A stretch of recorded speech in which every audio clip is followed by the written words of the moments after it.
Meningkatkan kualitas. Dari mana tahu meningkatkan kualitas? Mungkin datarannya renovasi ini, Pak. Nih, kalau gedung nih, gentengnya bocor, terus diganti genteng lagi gitu, apa kualitasnya menjadi lebih bagus?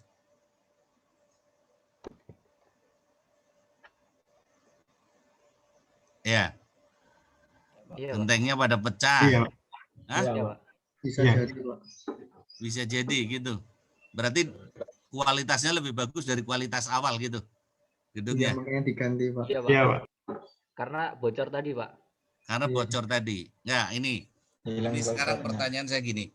Pada saat kita membuat gedung, bikin gedung, kan gedungnya udah nggak bocor tuh. Ya toh? Udah nggak bocor. Tapi setelah 5 tahun atau 6 tahun ada yang bocor-bocor gitu kan ya. Nah, kemudian kita ganti lagi gentengnya, menjadi baru lagi gentengnya. Nah, apakah kualitas gedungnya menjadi lebih bagus dari awal? Menurut saya tidak, Pak. Itu cuma sebatas Mungkin- menambal atap saja. Oke, jadi tidak ya. Jadi kalau pengeluaran itu berfungsi mengembalikan pada posisi atau kondisi semula, maka pengeluaran tersebut tidak dikapitalisasi. Gitu kan ya. Kayak tadi misalnya ngecat, ya cat. Begitu awalnya catnya bagus, lama-lama burem, diganti cat lagi atau dicat lagi. Nah, itu secara umum kita tidak mengatakan bahwa itu meningkatkan kualitas. Kecuali atapnya awalnya rumbai. Itu kan ya. Kemudian diganti dengan atap genteng genteng keramik gitu ya. Nah, itu namanya meningkatkan kualitas gitu ya. Kalau ini kan masih utuh, artinya mengembalikan pada posisi semula gitu ya. Jadi kalau mengembalikan pada posisi semula, ini berarti masuk ke dalam belanja barang, masuk ke belanja barang, bukan ke belanja modal, gitu ya.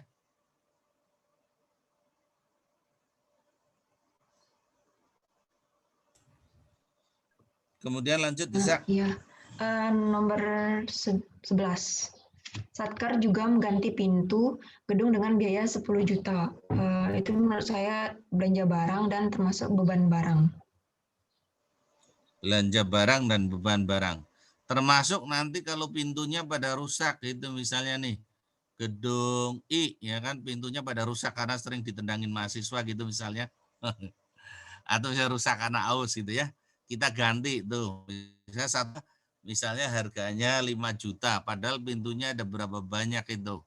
Kan itu kan ganti pintu gitu. Nah, kalau gedungnya ada 20, 5 juta kali 20 udah 100 juta itu. Nah, ganti pintu itu kira-kira belanja modal atau bukan? Maka jawabannya adalah bukan. Gitu ya. Jadi dia masuk ke belanja barang gitu ya.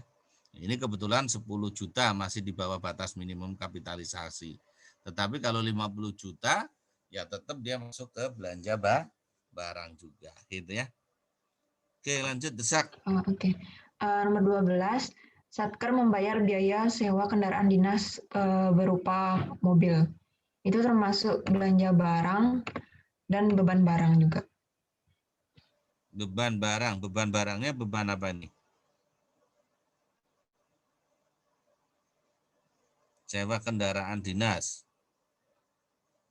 Sewa ya berarti ya, belanja sewa ya. Oke. Terus lanjut. Yang 13, Satkar membeli BBM untuk kendaraan dinas. Itu termasuk belanja barang dan beban barang juga. Oke. Masuk ke pemeliharaan itu ya. Ini masuk ke pemeliharaan. BBM masuk ke pemeliharaan. Ya lanjut. Nomor 14, Satkar membayar langganan daya sebagai berikut: listrik, telepon, dan internet. Itu termasuk belanja barang dan beban barang. Oke. Belanja barang, kemudian nanti di jasa ya. Jasa langganan daya dan jasa gitu. Oke. Lanjut. Yang terakhir, Satker membayar biaya asuransi kendaraan dinas. Itu termasuk belanja barang dan bukan barang juga. Oke. Oke, jadi untuk 31 secara umum begitu ya. Jadi untuk 31 secara umum klasifikasinya adalah seperti itu. Oke, lanjut. Kita lihat ke 32 deh. 32. Siapa nih yang mau jadi volunteer untuk 32? Izin stop share ya Pak ya. Ya, silakan, Desak. Siapa yang mau jadi volunteer di 32?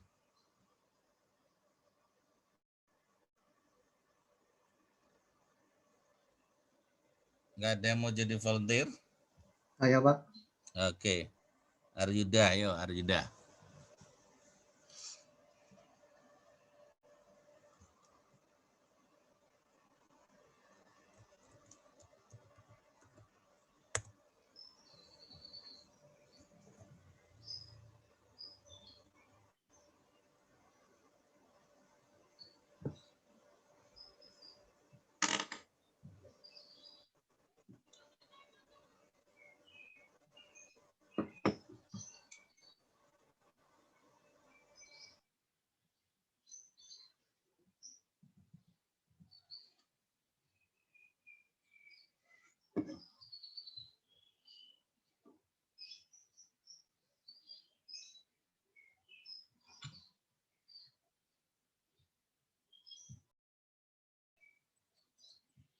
Sudah terlihat Pak?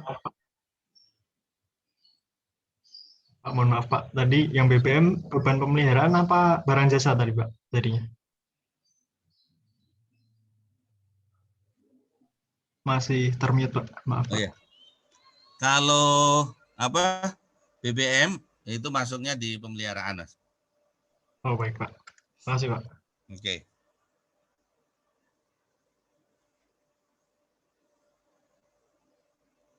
Lanjut, silakan.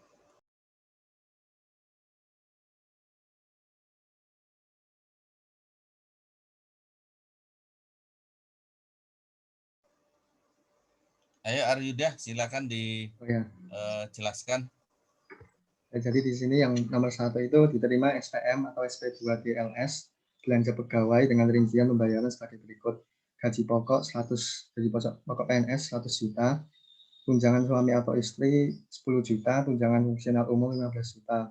Lalu terdapat potongan PPh pasal 21 dan PFK masing-masing 7 juta dan 5 juta. Nah, di sini jurnalnya untuk bentar.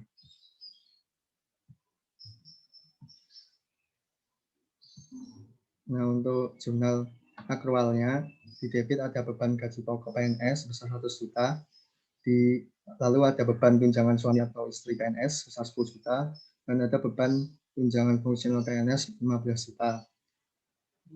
Lalu di sisi kredit ada ditagihkan ke ada kan ini dipotong PPh pasal 21, jadi ada utang pajak bendahara pengeluaran yang belum disetor sebesar 7 juta. Terus untuk yang utang PFK-nya kemarin saya coba cari di buku Pak, itu utang PFK itu nggak dicatat sama instansi, dicatatnya sama bendahara umum negara. Itu Pak. Jadi di sini di kredit yang utang PFK nggak dicatat, jadi langsung sisanya dimasukkan ke akun, ditagihkan ke entitas lain.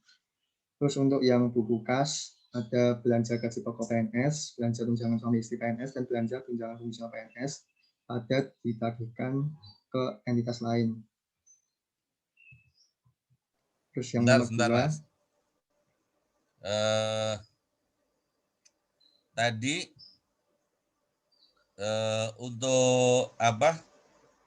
Potongan PFK, ya kan? Potongan PFK yang berupa pajak gitu ya, berupa pajak mestinya tidak perlu dicatat itu ya Mas Aryuda ya, karena yang motong adalah BUN gitu. yang setahu saya yang saya baca gitu Pak. Oke. Terus ini kenapa di tempat kamu ada utang pajak 7 juta? Itu yang PPh pasal 21 Pak. Oh, PPh pasal 21. Oke, jadi yang PPh pasal 21 dicatat tapi PFK-nya tidak gitu. Nah, PPh pasal 21 termasuk PFK bukan itu? Setahu saya kemarin itu yang PFK itu kayak potongan iuran pensiun, iuran taspen gitu Pak. Iuran asuransi gitu. Dan kalau yang pajak beda lagi gitu Pak. Oke, ya. Oke, ya. Terima kasih. Jadi PFK itu perhitungan pada pihak ketiga ya. Perhitungan pihak ketiga itu berarti nanti kita akan potong dan akan store ke pihak ketiga gitu ya. Memang salah satunya adalah BPJS, Askes, kan seperti itu. Nah, pertanyaan saya untuk PPh ini ya. PPh ini yang motong siapa?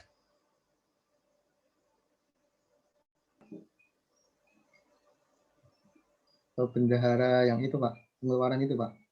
Bendahara pengeluaran. Ini LS kan ya? Iya Pak. LS. Kalau LS berarti uangnya yang bayar siapa? Langsung Lewat dari bendahara pengeluaran enggak? bukan Pak, langsung dari kas ya Pak. Kas. Nah, langsung dari kas negara gitu kan ya. Langsung dari BUN. Nah, sehingga potongannya itu nanti yang akan ngambil adalah BUN. Jadi ini prinsipnya sama, Mas. Pajak sama PFK itu prinsipnya sama. Jadi nanti yang motong adalah BUN-nya, Bendahara Umum Negara. Karena dipotong oleh Bendahara Umum Negara, maka otomatis mestinya tidak perlu dicatat di sini, gitu ya. Gitu. Nah, seandainya yang motong bendahara pengeluaran itu baru nanti kita catat. Itu pun namanya kas lainnya di bendahara pengeluaran pada utang pajak gitu ya. Tapi itu kalau dibayar menggunakan UP gitu kan ya. Kalau menggunakan LS maka otomatis tidak gitu ya.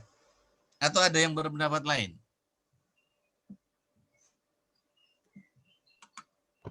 Izin Pak. Ya. Saya nyatetnya itu nggak ada ini Pak, karena pakai asas bruto Pak. Nggak ada potongan ya? Iya, nggak ada potongannya Pak. Iya. Jadi belanjanya, beban-bebannya ditagihkan ke entitas lain, jumlahnya tetap 120 ya. 100 berapa? 125. Jumlahnya tetap 125 ya. Oke. Jadi memang potongan ini karena yang motong sebenarnya karena yang motong adalah BUN, maka otomatis tidak kita catat di sini. Yang wajib nyatat siapa? BUN-nya. Jadi kita sebagai satker itu tidak mencatat. Nah, hanya saja mungkin ini si Mas Yuda nih, Aryuda, ini tidak membagi menjadi dua pencatatan ya. Ini sekaligus. Kalau dua pencatatan kan mestinya dicatat pada saat SPM, kemudian nanti pada saat SP2D gitu ya. Pada saat SPM, jurnalnya adalah beban gaji, beban tunjangan atau beban, pada kreditnya adalah belanja yang masih harus dibayar. Kemudian nanti pada saat SP2D keluar, maka belanja yang masih harus dibayar pada ditagihkan ke entitas lain itu. Secara hasil akhir tidak ada perbedaannya. Sama secara hasil akhir. Hanya saja ke depan karena kita kemarin belajar bahwa pencatatannya adalah setahap demi setahap, maka nanti minta tolong ke depan dicatat SPM sendiri dan SP2D sendiri gitu. Oke. Ada lagi yang mau berkomentar? Pak, apa boleh kalau misalkan saya pakainya beban gaji tapi tak tambahin semuanya tuh gaji pokok sama tunjangan-tunjangannya tuh, tapi akunnya cuma beban pegawai sama belanja yang masih dibayar yang untuk yang di SPM. Oh gitu. Boleh Pak? Apa dipisah akunnya kayak gitu? beban gaji langsung pada belanja yang masih harus dibayar gitu ya. Beban Nah, pegawai. ya itu sebenarnya tergantung dari permintaan soal sih ya. Soalnya nanti mintanya apakah lebih rinci atau tidak, level berapa gitu ya. Nah, kebetulan di sini nggak di soal nggak diminta ya. Nah, itu. Ya nggak apa-apa gitu ya. Cuman dalam prakteknya, pencatatan itu menggunakan akun yang detail dalam prakteknya. Nah, karena apalagi sudah menggunakan aplikasi ya. Jadi nanti akunnya sangat detail, kemudian nanti ada kode-kodenya, ada pengkodeannya, sehingga kalau nanti harus dilaporkan untuk yang klasifikasi lebih atas itu juga sangat mudah gitu kan, karena sudah ada kodenya gitu. Jadi nanti yang dipakai adalah kode-kodenya itu. Oke, Oke Pak, makasih Pak. yo sama-sama. Ada lagi yang mau komentar? Nggak ada. Kalau nggak ada, lanjut Mas Yuda. Yang nomor 2, diterima ATK dari PT Sinar Gemilang berdasarkan berita acara serah terima dengan nilai faktur 22 juta termasuk PPN sebesar 2 juta dan PPh pasal 22 sebesar 300.000. Selanjutnya diproses pembayarannya. Di sini jurnalnya persediaan yang belum diregister kepada utang yang belum diterima tagihannya. Berarti ini pajaknya nggak usah dicatat ya Pak? Pajaknya? Iya. Iya, pajaknya berarti nggak usah dicatat karena LS tetap yang akan nyetor adalah ya, berarti akun akrualnya persediaan yang belum diregister di debit dan kreditnya pada utang yang belum diterima tagihannya. Lalu untuk buku kasnya no entry. Lalu lanjut yang ke nomor 3, diterima SPM atau SP2 TLS atas nama PT Sinar Gemilang untuk pembelian ATK yang akan digunakan untuk kegiatan operasional sebesar 22 juta. Nah, di sini pencatatannya barang konsumsi di debit, lalu persediaan yang belum diregister di kredit, dan utang yang belum diterima tagihannya di debit, lalu belanja yang masih harus dibayar di kredit. Lalu belanja yang masih harus dibayar di debit dan kreditnya ditagihkan ke entitas lain.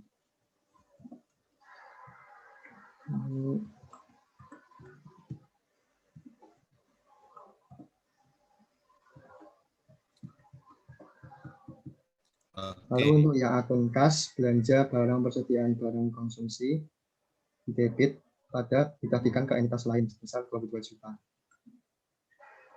Oke, jadi pada saat tadi adalah persediaan yang belum diregister, belum diterima tagihannya itu pada poin 2 gitu ya.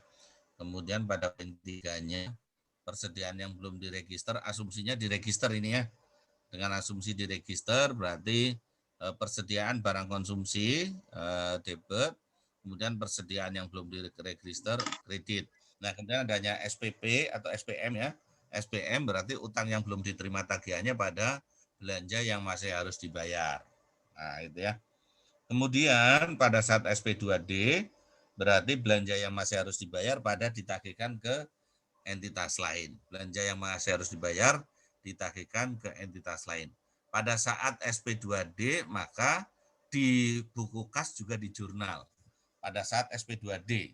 Jadi nanti kita menjurnalnya adalah pada saat SP2D-nya keluar, yaitu belanja barang atau belanja barang persediaan. Nah, pada ditagihkan ke entitas lain, gitu ya. Jadi nanti itu Mas Yuda, lurusnya yang nomor 3 itu lurusnya adalah pada saat SP2D. Jadi buka atau nanti kasih keterangan aja. Jadi belanja itu dicatat pada saat SP2D dikeluarkan itu ya. Karena kalau kita bicara belanja diakui pada saat kas keluar dari rekening kas umum negara. Oke, lanjut Mas.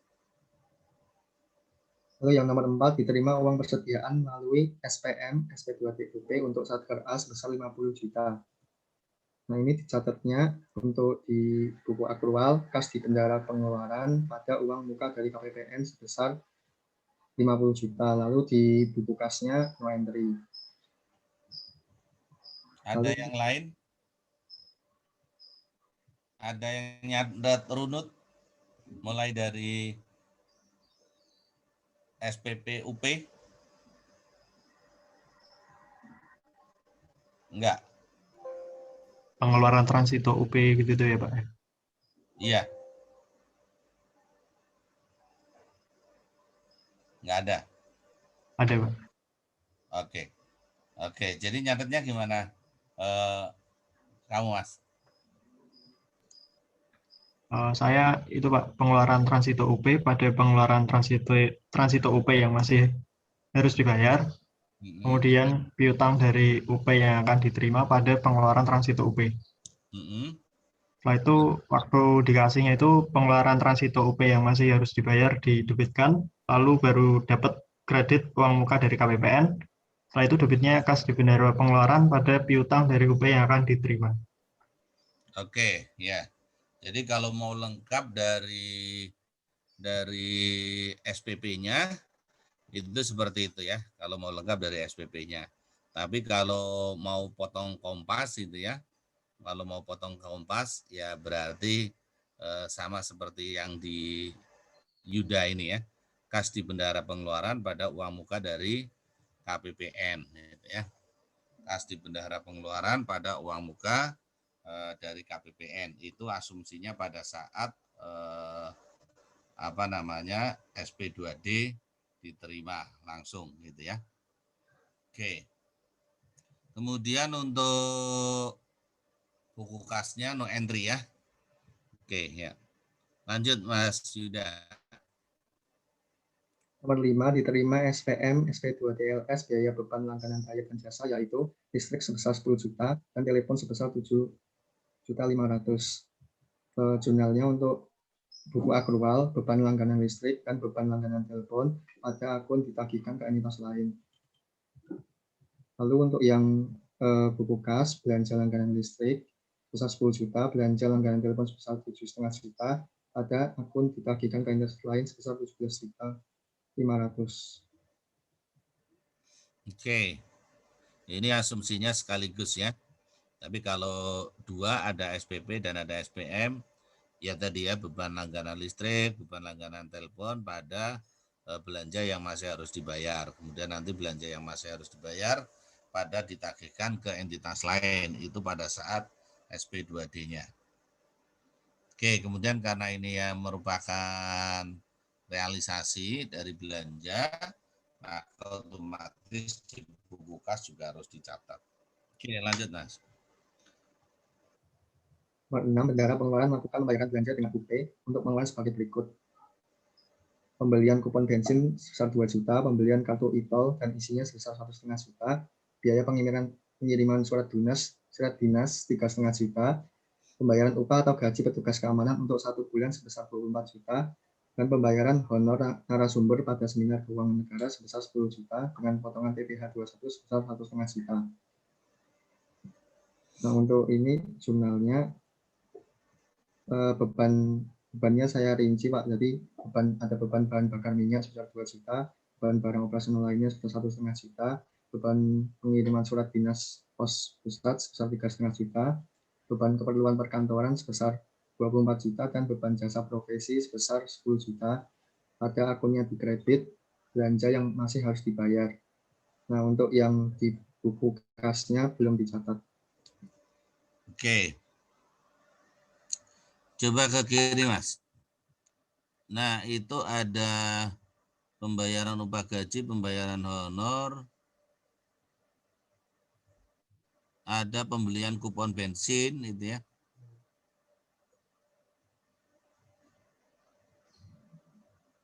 Nah kalau seandainya kupon bensin ini dianggap sebagai persediaan, maka kita catat persediaan dulu ya kan. Tapi kalau misalnya ini mau langsung dibebankan juga sebetulnya tidak terlalu masalah sih sebetulnya ya. Jadi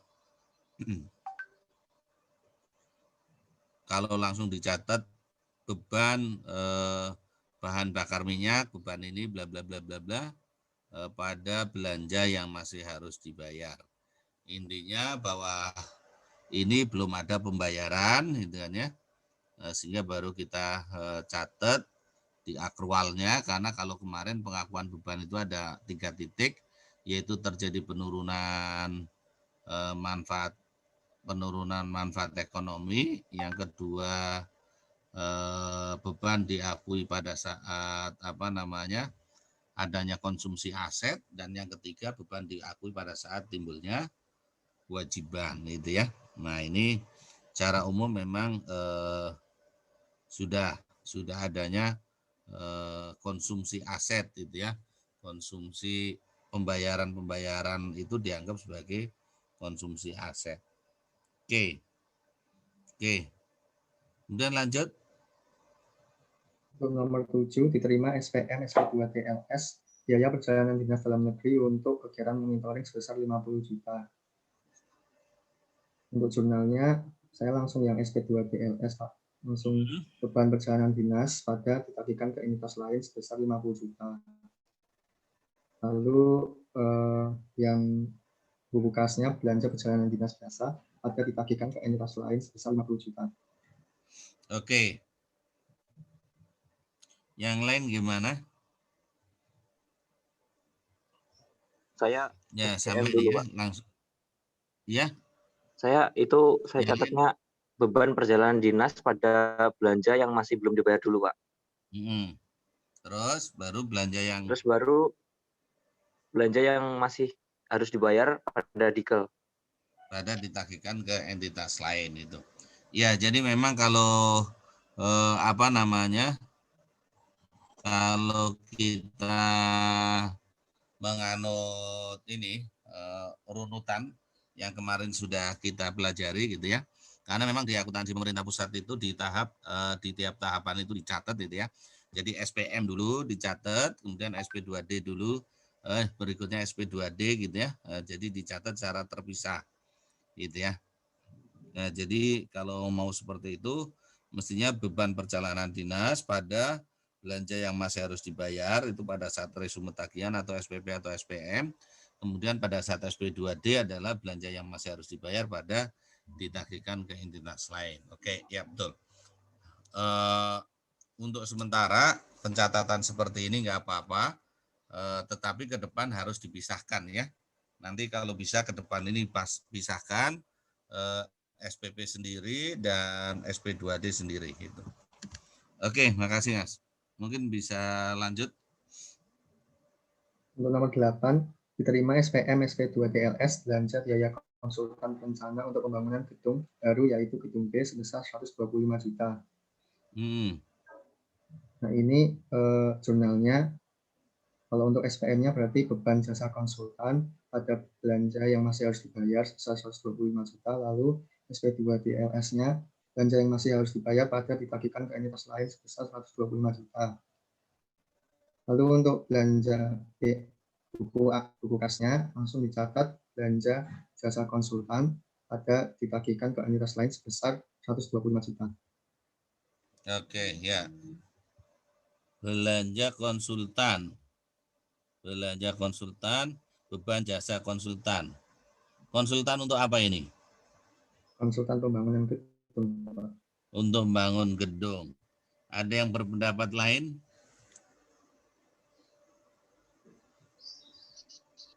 Saya masuk itu, Pak, ke kapitalisasi ke gedungnya, Pak.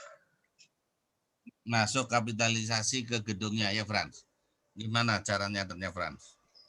Kalau saya itu kan biaya konsultan. Nah, saya mikirnya masuk ke biaya kapitalisasi gedung, jadi nanti jurnalnya ada gedung atau bangunan yang belum diregistrasi terhadap utang yang belum diterima tagihannya sebesar 125 juta, terus utang yang belum diterima tagihannya terhadap belanja yang masih harus dibayar, kemudian belanja yang masih harus dibayar terhadap dikel, dan yang terakhir gedung dan bangunan terhadap gedung dan bangunan yang belum diregistrasi, Pak.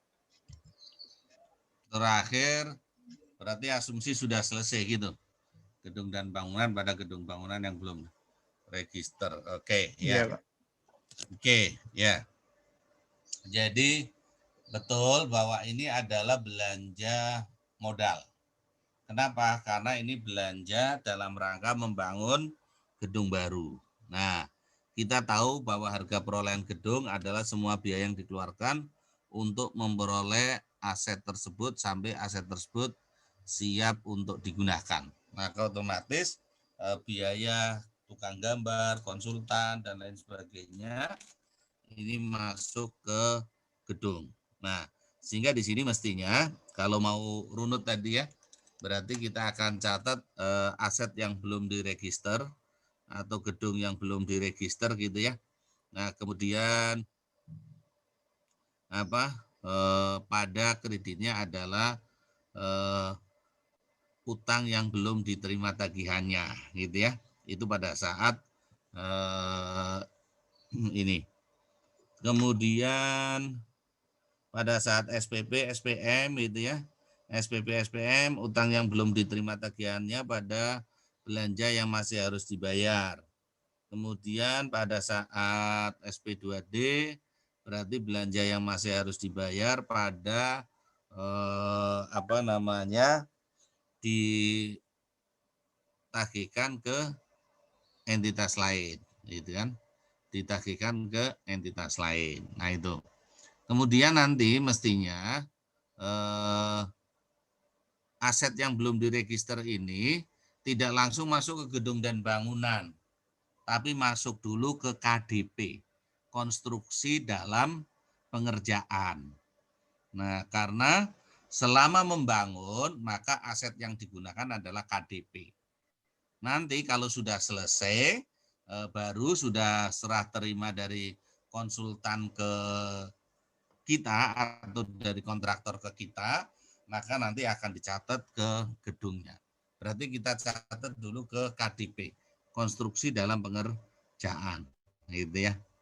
Nah, kemudian di buku besar kasnya, otomatis di buku besarnya adalah ada belanja modal pada ditagihkan ke entitas lain, yaitu pada saat dibayarkan SP2D, gitu ya. Oke, ada lagi yang mau berpendapat? Berarti pencatatan asetnya yang terakhir itu KDP pada aset tetap yang belum diregister ya Pak? Iya. Jadi pencatatannya adalah KDP dulu. Jadi KDP pada aset tetap yang belum diregister. Nah, kemudian nanti kalau sudah selesai, baru nanti akan dipindahkan dari KDP ke gedung dan bangunan, gitu ya.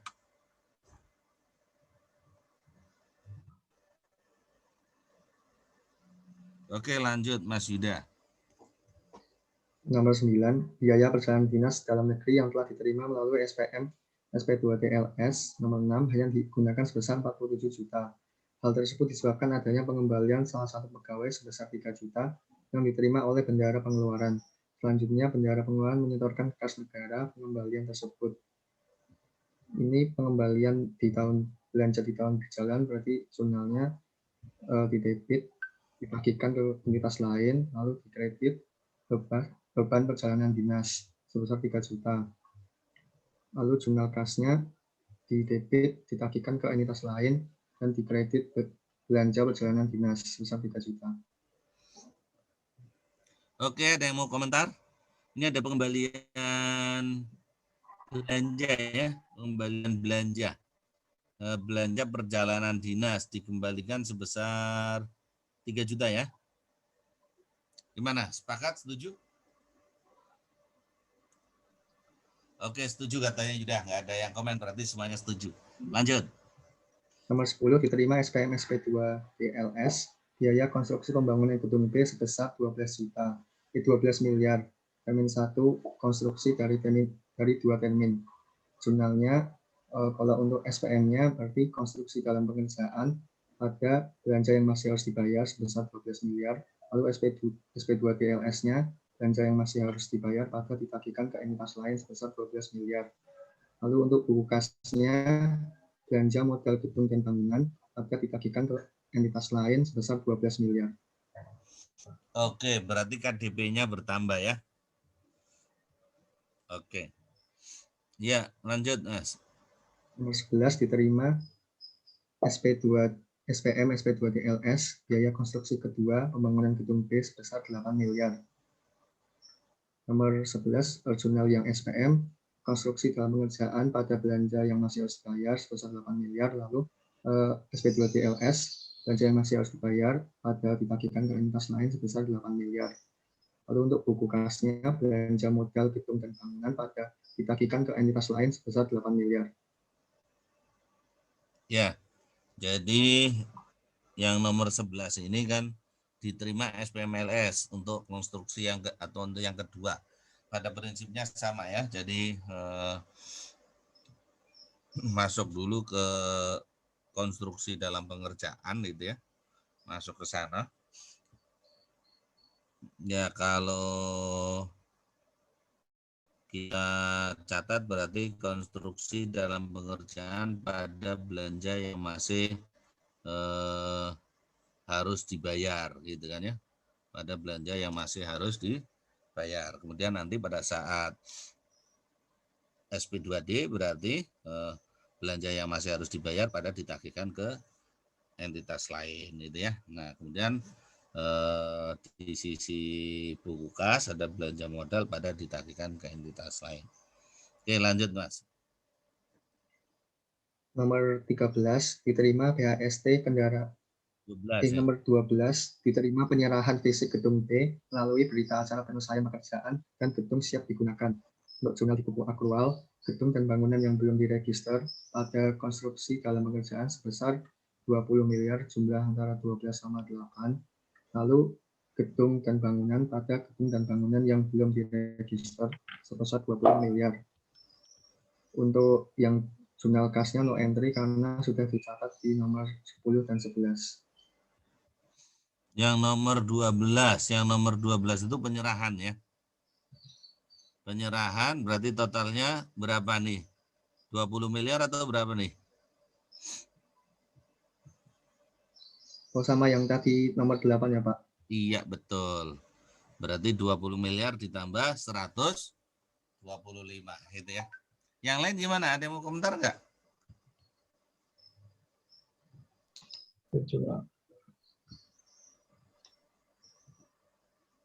Harga gimana Kak? Setuju Pak, sama Pak. Sama setuju. Berarti 20 juta 125 ya. Ya. Karena yang 125 itu adalah masuk ke dalam harga perolehan itu tadi. Oke. Gedung dan bangunan yang belum diregister pada konstruksi dalam pengerjaan, gedung dan bangunan pada gedung dan bangunan yang belum diregister, yaitu sebesar 2125. Oke ya. Di 12-nya no entry karena tidak ada keterlibatan kas juga. Oke, lanjut ke 13. Nomor 13 diterima BHST kendaraan dinas berupa mobil dari PT Astra Internasional sebanyak 2 unit masing-masing 330 juta. Termasuk biaya pengurusan STNK, BPKB, dan pajak kendaraan bermotor sebesar 8,5 juta. Berarti 330 sudah termasuk ya? Iya Pak. Jurnalnya terus peralatan untuk buku akrual, peralatan dan mesin belum diregister, pada utang yang belum diterima tagihannya sebesar 660 juta. Lalu peralatan dan mesin pada peralatan dan mesin yang belum diregister sebesar 660 juta. Untuk buku kasnya no entry. Buku kasnya kenapa no entry? Karena belum dibayar Pak, baru serah terima. Nah ini baru penyerahan saja ya, baru BAST saja, belum dibayar. Oke, lanjut. Lalu nomor 14 diterima SPM SP2 DLS atas nama PT Astra Internasional atas pembelian mobil pada transaksi nomor 13.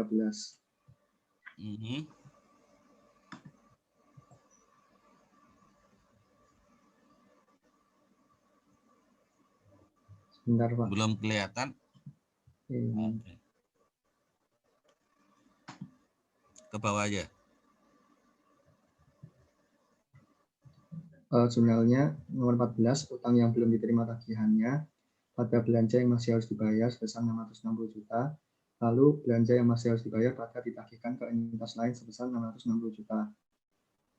Untuk buku kasnya, belanja modal peralatan dan mesin pada ditagihkan ke entitas lain sebesar 660 juta. Utang yang peralatan dan mesin tadi ya, nomor 13-nya. Peralatan dan mesin, peralatan dan mesin yang belum diregister. Kemudian utang yang belum diterima tagihannya, belanja masih harus dibayar, belanja masih harus dibayar pada ditagihkan. Kemudian belanja modal, oke ya. Oke, lanjut Mas. Oh ya, terkait dengan register, karena di sini tidak ada kata-kata kapan diregisternya gitu ya. Misalnya kayak tadi peralatan dan mesin, diregisternya kapan gitu ya, maka otomatis diasumsikan saja ya kan. Kalau dia diregister berarti kita catat peralatan dan mesin pada peralatan dan mesin yang belum diregister. Biasanya sih segera diregister setelah diterima. Oke, lanjut. Nomor 15, diterima SPM SP2 TGU atas belanja yang dibayar oleh bendahara pengeluaran dengan UP. Ini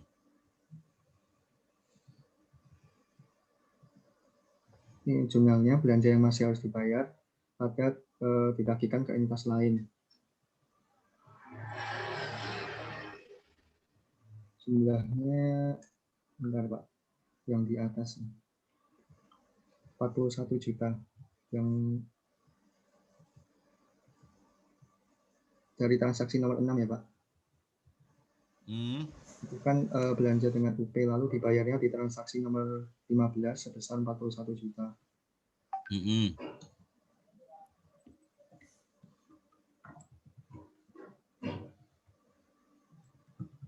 Lalu untuk kasnya belanjanya baru dirinci, belanja bahan bakar minyak, belanja barang operasional, belanja pengiriman surat, belanja keperluan perkantoran, dan belanja jasa profesi pada ditagihkan ke entitas lain.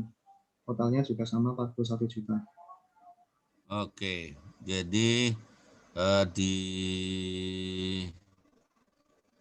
akrualnya itu ada belanja yang masih harus dibayar, kemudian setelah itu ditagihkan ke entitas lain. Kemudian kalau di buku kasnya berarti belanja pada ditagihkan ke entitas lain. Oke, lanjut Mas. Nomor 16, diterima bukti setor pengembalian belanja tahun lalu sebagai berikut. A. Kelebihan pembayaran gaji tahun lalu sebesar 1 juta. B. Pengembalian sebesar 2.500.000 oleh PT Elektronik atas pembelian peralatan dan mesin tahun lalu. Peralatan dan mesin tersebut ditetapkan masa manfaatnya 10 semester dan telah disusutkan 1 semester. Untuk nomor 16, jurnalnya pengembalian dari belanja tahun lalu, yaitu didebit diterima dari entitas lain dan dikredit pendapatan lain-lain LO sebesar 3,5 juta. Lalu di debit koreksi belanja tahun anggaran yang lalu sebesar 2.250.000. Lalu ada akumulasi penyusutan dari mesin yang dikembalikan sebesar 250.000. Terus lalu dikredit peralatan dan mesin sebesar 2.500.000. Untuk yang nomor 16, jurnalnya digabung semua.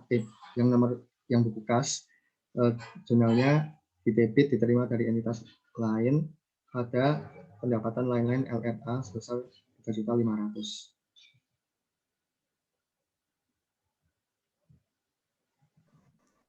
Bentar.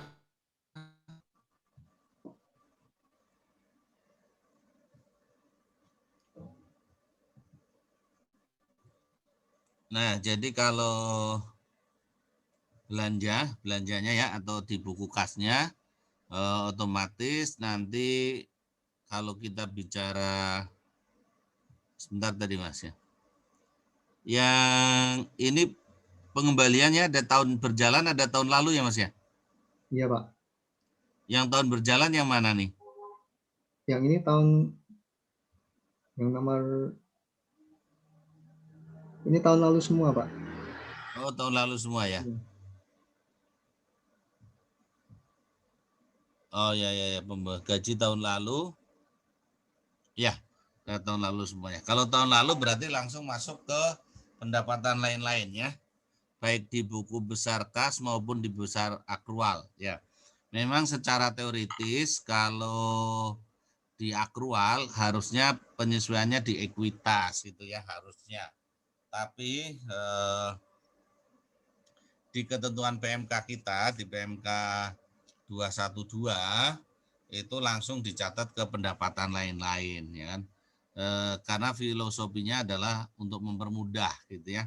Untuk mempermudah pencatatan itu. Jadi otomatis pada saat ada pengembalian maka nanti uangnya disetor ke kas negara sehingga akan dicatat diterima dari entitas lain pada pendapatan lain-lain. Oke. Kemudian mestinya ya kan. Mestinya ini sebentar. Ada yang mengakibatkan aset ya. Tadi ya. Berapa yang mengakibatkan aset? 2.500.000. Iya, Pak. Pengembalian sebesar 2.500.000 adalah mesin yang 10 ton.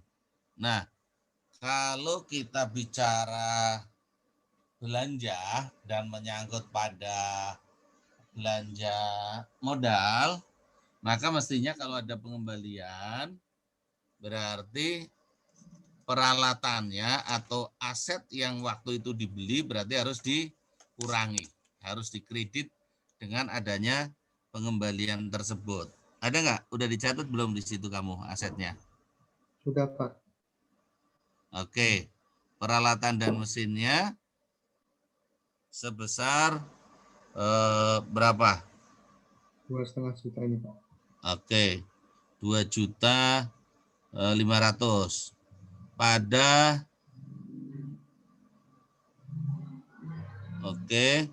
koreksi belanja tahun lalu ya atau ekuitas itu ya.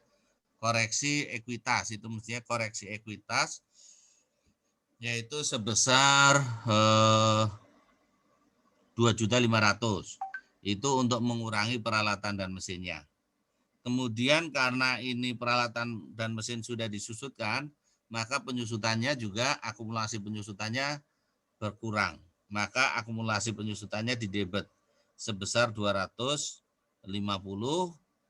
debit kreditnya adalah koreksi ekuitas juga atau koreksi belanja tahun lalu dalam kurung ekuitas gitu ya. Itu 2250. Sehingga kalau digabungkan menjadi seperti ini. Koreksi belanja tahun lalu atau ekuitas 2250, kemudian akumulasi penyusutan 250 dan peralatan dan mesin 2,5. Oke. Nah, kemudian di belanjanya otomatis karena ada duit yang diterima di belanjanya di kasnya karena ada duit yang diterima maka diterima dari entitas lain pada pendapatan lain-lain. Oke, ya. Lanjut, Mas. Oh ya, ada komentar belum? Enggak. Kalau ada komentar, kita tunggu dulu.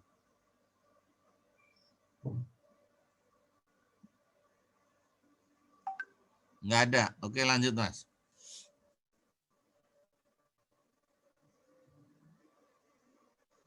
Nomor 17, bendahara pengeluaran menyetorkan kembali uang persediaan ke kas negara.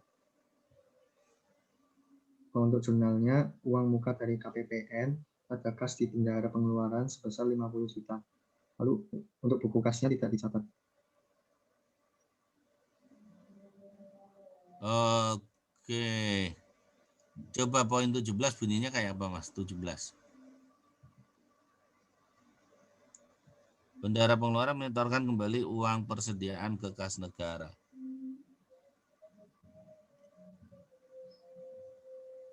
Oke.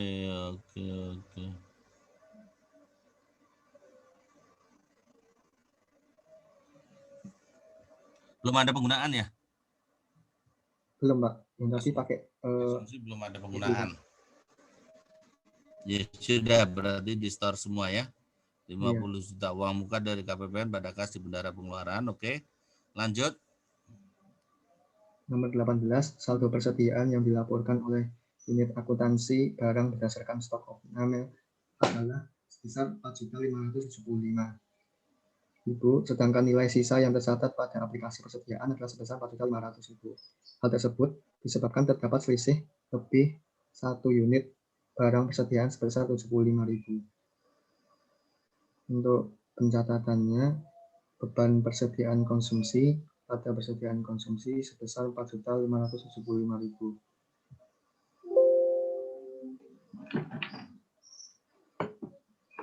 Lalu untuk buku kasnya tidak dicatat. Oke.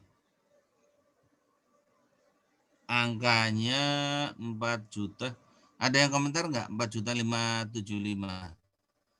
Coba ke soalnya, Mas. Saya 75.000, Pak. Berapa? Di catatan stok opnamnya 4.575, di bukunya 45. Berarti koreksinya berapa itu? 75. 75 ya? Iya, Pak. Sebentar.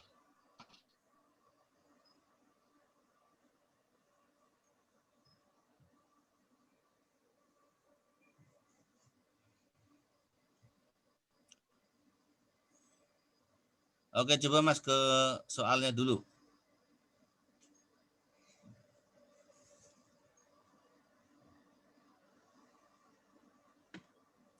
Saldo yang dilaporkan oleh stok opnam adalah sebesar, sedangkan nilai sisa yang tercatat di persediaan 4.500. Soalnya itu selisih. Oke, berarti harus ada perbaikan sebesar 75 ya. Iya, jadi mestinya persediaannya bertambah ya. Stok opnamnya 575, sementara di aplikasi 4.500. Berarti persediaannya yang bertambah ya. Jadi persediaan pada beban persediaan gitu ya. Persediaan pada beban persediaan sebesar 75 saja. Karena sudah dicatat di aplikasinya 4.500, kurangnya 75. Oke. Lanjut.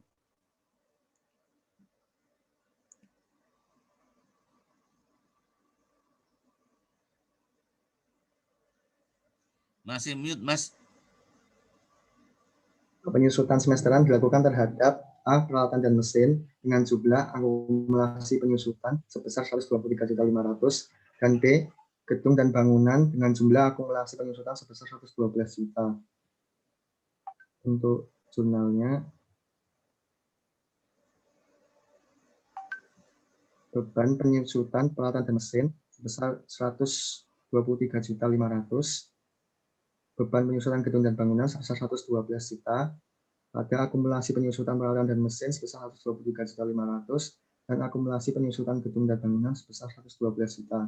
Untuk buku kasnya tidak dicatat. Oke. Jadi tidak ada pencatatan di buku kas ya. Karena memang ini tidak ada aliran kasnya. Oke. Lanjut Mas. Yang terakhir.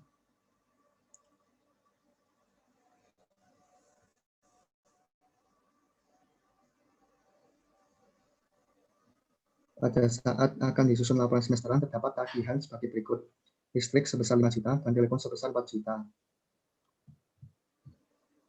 Untuk jurnalnya pada akrual, beban langganan listrik sebesar 5 juta dan beban langganan telepon sebesar 4 juta pada belanja yang masih harus dibayar sebesar 9 juta. Untuk buku kasnya tidak dicatat. Oke. Yang lain setuju?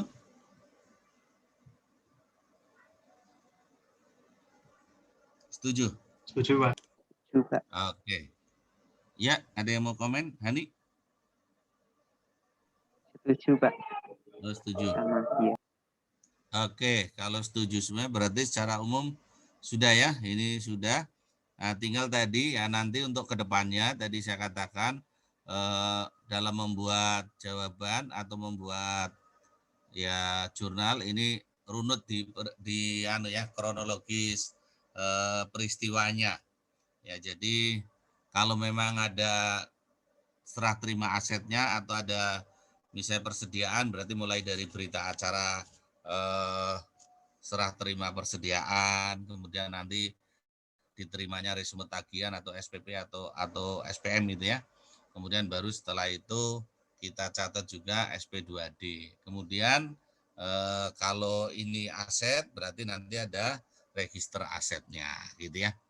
Nah, tetapi kalau belanjanya yang tidak menghasilkan aset berarti kita akan catat langsung ke beban ya, langsung ke beban pada belanja yang masih harus dibayar pada saat SPM. Itu pada saat SPM gitu ya.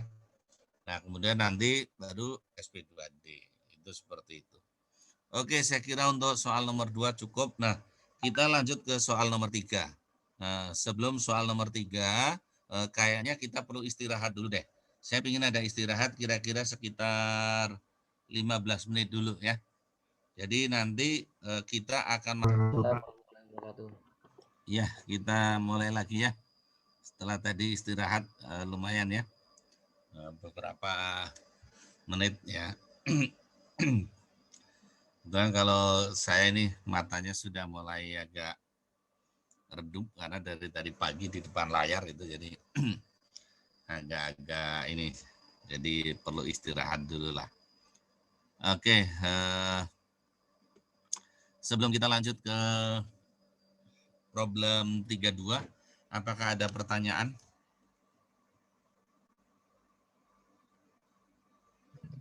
Ada pertanyaan dari teman-teman enggak terkait dengan problem 32 maupun 31 sebelum ke problem 33? Enggak ada? Bertanya, Pak. Iya, gimana? Samsul mau nanya? Iya, Pak. Untuk yang transaksi UP, Pak. Itu dicatatnya itu waktu pembayarannya atau waktu SPM atau surat perintah pembayarannya itu, Pak? Yang transaksi UP itu, Pak. Transaksi misalnya, UP. Ya. Maksudnya dicatat apanya ini? Di jurnalnya, Pak. Hah? Di jurnalnya, Pak. Di jurnalnya. Nah, kalau jurnal, kalau UP kan gini. Kalau UP, kalau bicara belanjanya ya, belanjanya itu nanti akan dicatat pada saat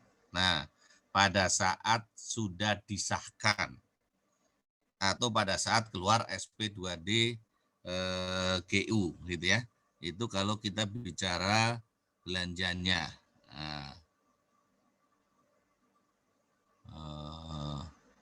Sebentar, ini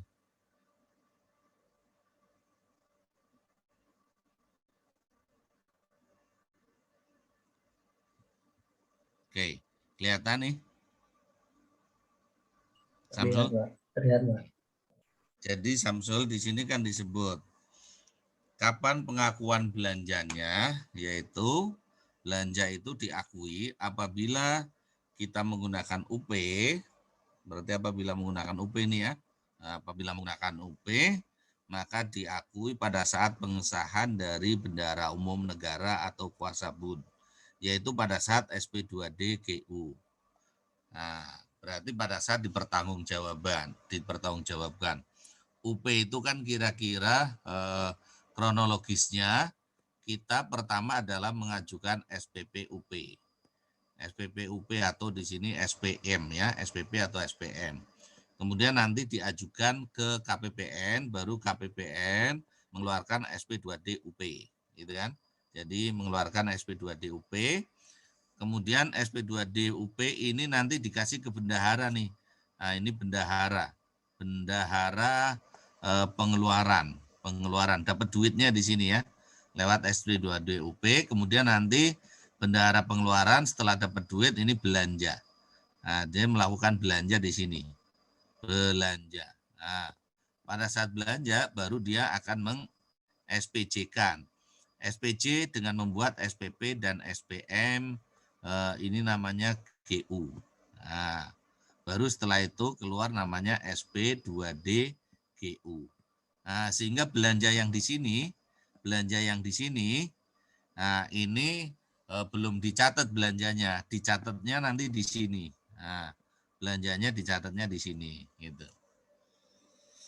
Oke, itu kalau menggunakan UP ya. Kalau menggunakan LS tadi belanjanya pada saat SP2D. Maka pada saat SP2D dicatat belanja bla bla bla bla bla pada ditagihkan ke entitas lain, kan itu. Itu.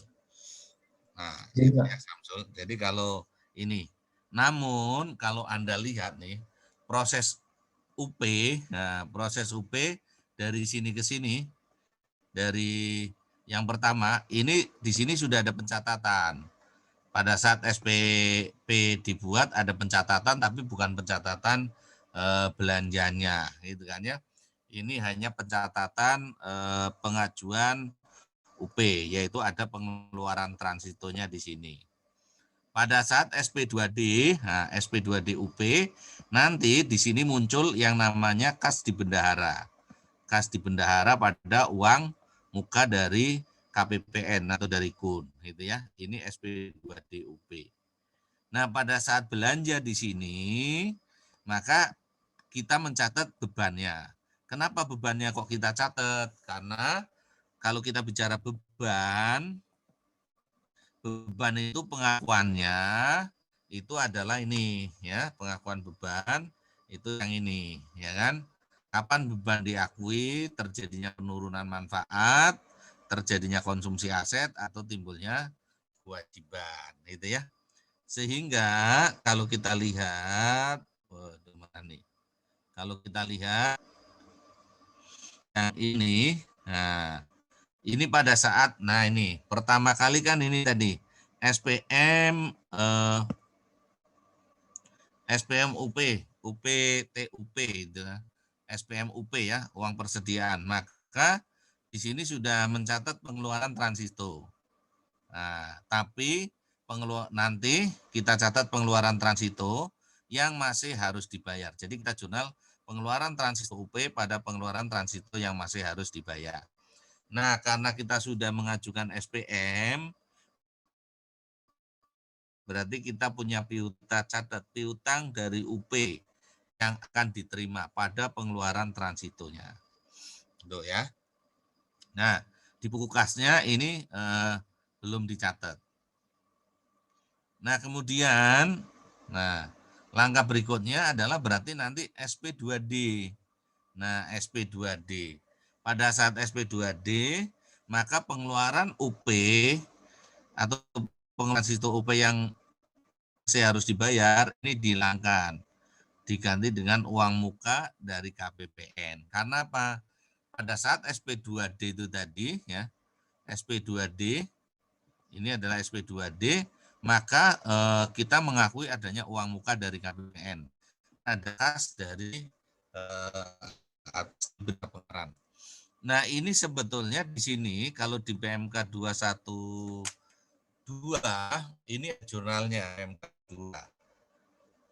Tapi jurnal itu hanya sebagai sebagai manajemen UP, bukan sebagai penyajian laporan keuangan. Jurnalnya yaitu berarti di sini harusnya kita catat nih ya. Pada saat ini nanti atau saya tambahkan aja. Ini bisa ditambahkan ya. Oke. Saya tambahkan aja nih. Ini sebentar. Oh, nggak bisa ini ya.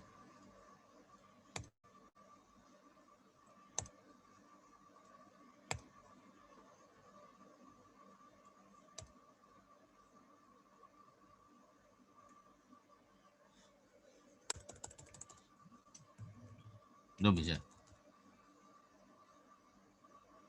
Ini kok nggak mepet ya? Kenapa ya?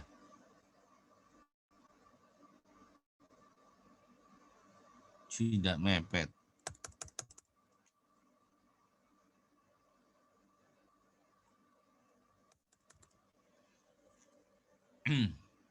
Kenapa nggak mau mepetnya? Tapi jurnalnya di sini ada pengeluaran transito uang persediaan pada uang muka dari KPPN atau dari KUN itu ya. Jadi mestinya di sini jurnalnya adalah ini. Pengeluaran transito, saya copy aja di sini deh.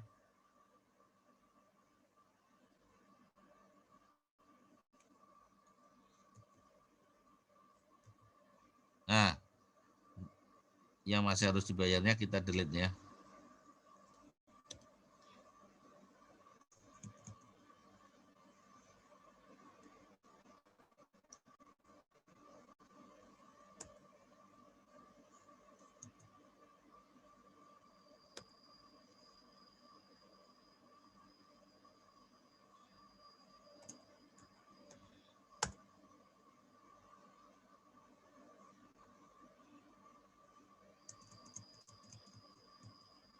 Nah, ini jurnalnya di sini nih.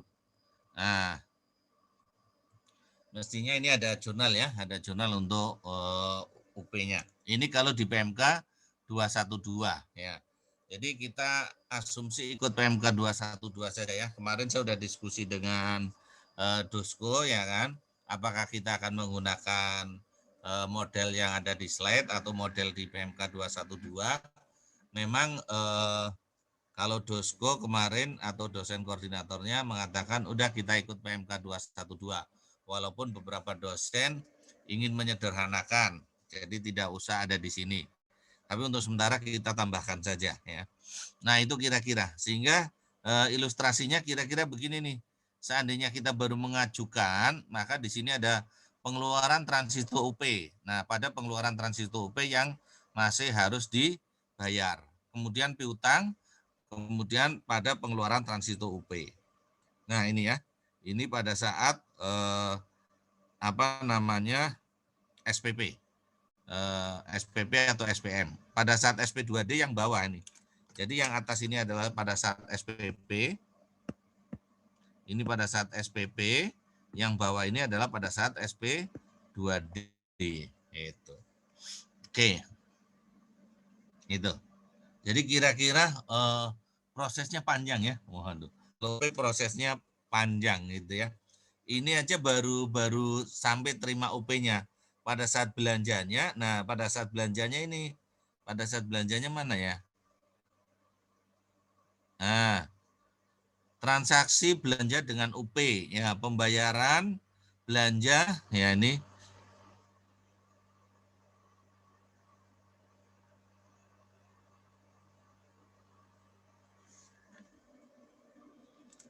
Nah ini, jadi pada saat pengajuan GU ini berarti pada saat belanja ya. Pada saat belanja, kita belanja, maka kita mengakui beban-beban pada ini. Nah, pada belanja yang masih harus dibayar. Nah ini jadi pada saat ini belanja. Kemudian pada saat mengajukan mengajukan penggantian, maka kita jurnal utang yang belum diterima tagihannya pada belanja yang masih harus dibayar. Nah, kira-kira seperti itu. Oke. Ada pertanyaan?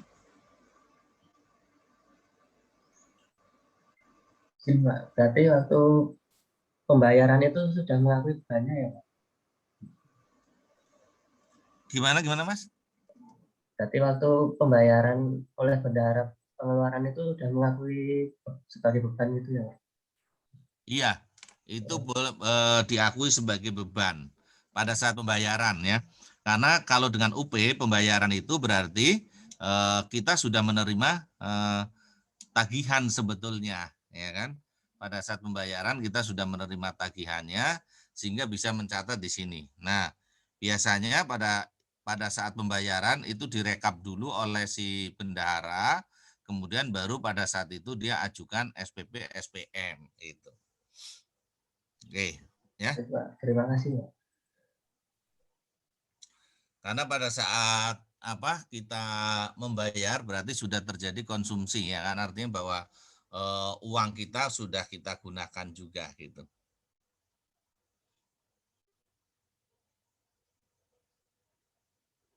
Oke. Ada lagi yang mau bertanya? Cintanya Pak. Yuk. Berarti yang nomor 6 itu tadi PPh 21-nya disimpan di bendahara pengeluaran dulu apa langsung kas negara, Pak? Kalau pakai UP disimpan di bendahara pengeluaran dulu, Mas. Berarti dicatat tadi ya, Pak ya? Iya, tadi kelewat belum dicatat ya? Lupa tadi, Pak. Oh. Kayaknya belum. Kalau pakai UP berarti harus ada pencatatan kas lainnya di bendahara pengeluaran pada utang pajak.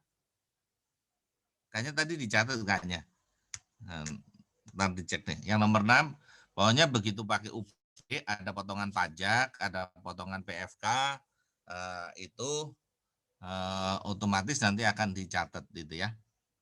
Pokoknya potongan-potongan kalau menggunakan UP. Ya, potongan-potongan menggunakan UP itu otomatis dicatat. Ya rata-rata kalau UP sih biasanya pajak ya, PPN sama PPH gitu. Oke. Terima kasih, Pak. Oke, kalau sudah kita ke soal nomor 3. Soal nomor 3. Nah, soal nomor 3 mana nih? Belanja dengan UP ya. Nah, belanja dengan UP.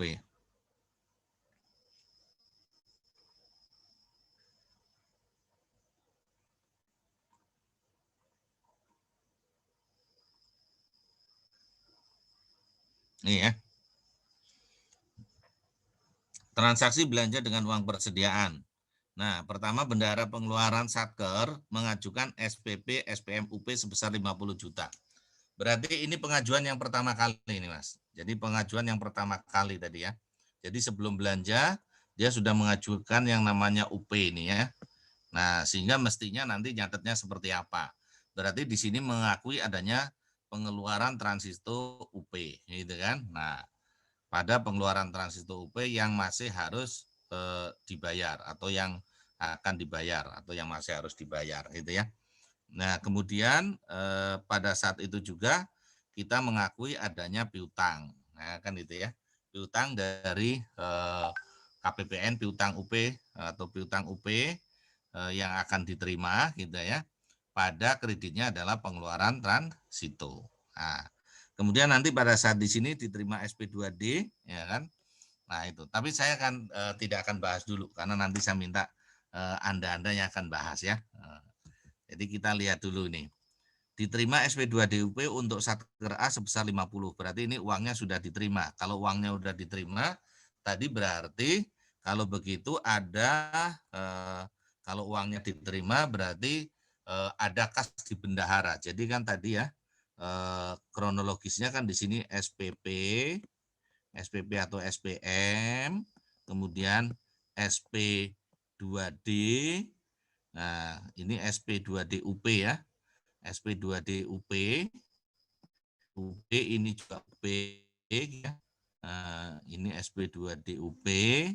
Kemudian baru bendahara belanja, bendahara terima uang, belanja di sini, belanja, bendahara belanja.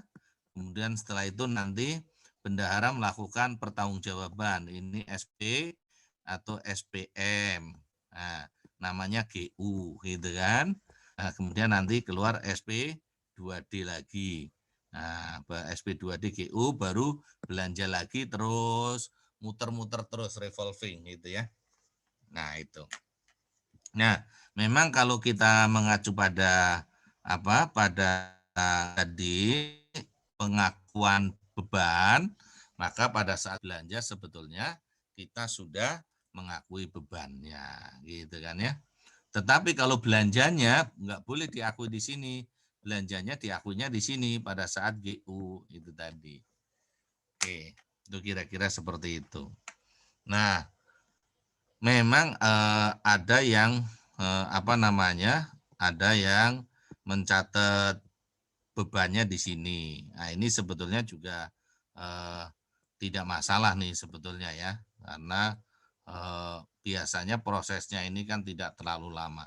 Tetapi menurut logikanya, menurut teorinya mestinya tadi bahwa beban diakui pada saat satu ada penurunan manfaat ekonomi, yang kedua konsumsi aset, yang ketiga munculnya kewajiban. Nah, konsumsi aset itu termasuk, nah kalau kita lihat ya tadi ya, kalau kita bicara konsumsi aset,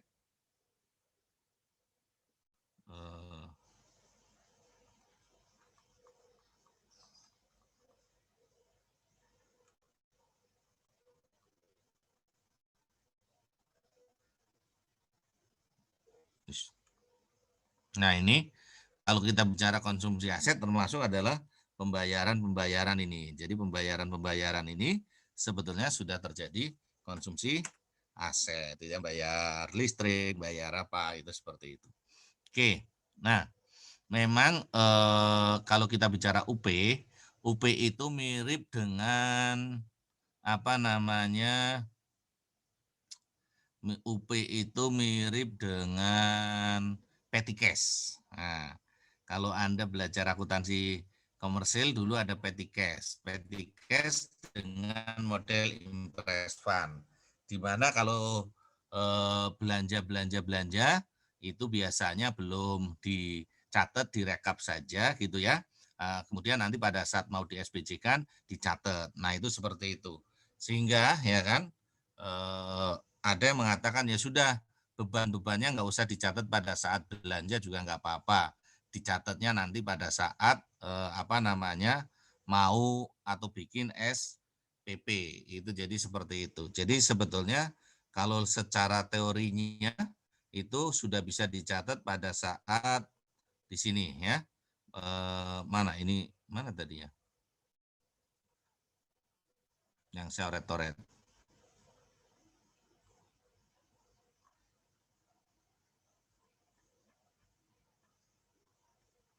Oh, hilang. Tapi ini sih hampir sama sih ya, mirip ini ya. Intinya bahwa pada saat, oh ini tapi bukan UP ya, bukan UP. Kenapa hilang ya?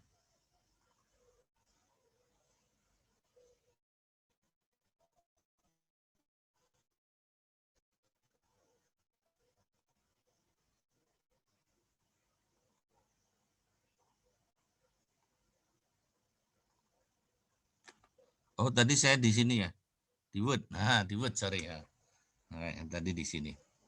Nah, ini kira-kira. Jadi memang ada yang mencatat di sini pada saat belanja karena berpedoman pada tadi pengakuannya, tapi ada yang mencatat di sininya. Nah, itu kira-kira. Kalau saya sih mau mencatat di sini, nggak ada masalah, nyatat di sini nggak ada masalah. Yang jelas belanjanya harus dicatat di sini. Nah, SP2D gitu ya. Oke, lanjut.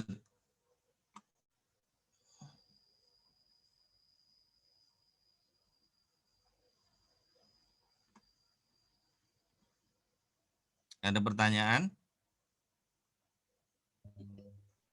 Berarti kalau tidak lanjut, siapa yang akan membahas di nomor 3 ini?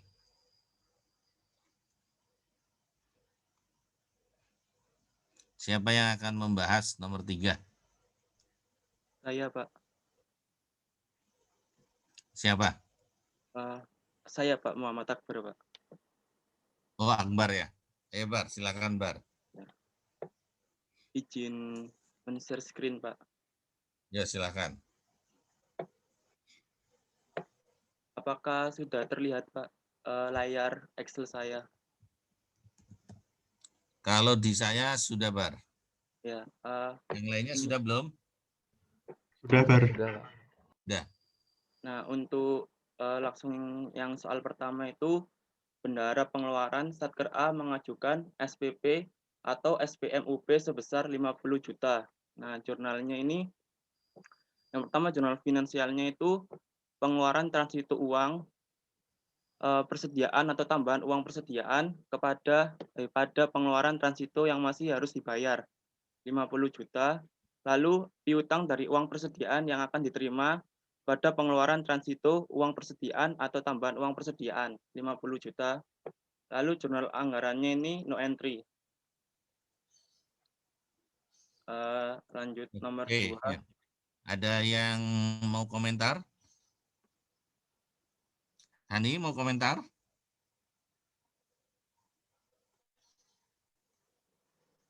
Enggak? Nia gimana Nia? Kayaknya serius banget nih yang lihatnya nih. Sama Pak Sama. jawabannya. Oke. Lutfiah gimana Lutfiah? Ya, sama Pak. Sama ya, bisa paham. Oke, lanjut Bar. Lanjut untuk nomor 2, diterima SP2D UP untuk Satker A sebesar 50 juta dan uangnya telah masuk ke rekening bendahara pengeluaran. Nah, di sini untuk jurnal finansialnya yaitu pengeluaran transito yang masih harus dibayar, kreditnya uang muka dari KPPN sebesar 50 juta, lalu kas bendahara pengeluaran di debit, kreditnya piutang dari uang persediaan yang akan diterima sebesar 50 juta. Karena ini ada uang masuk atau keluar, di sini jurnal anggarannya itu pengeluaran transito uang persediaan atau tambahan uang persediaan, kreditnya uang muka dari KPPN sebesar 50 juta, Pak. Oke. Ada yang mau komentar?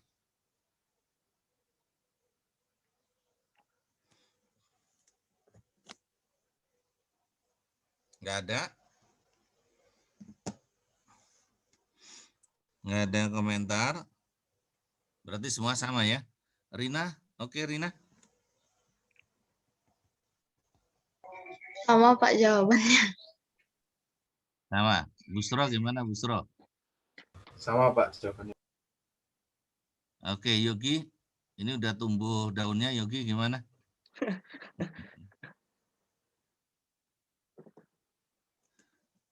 Sama Pak.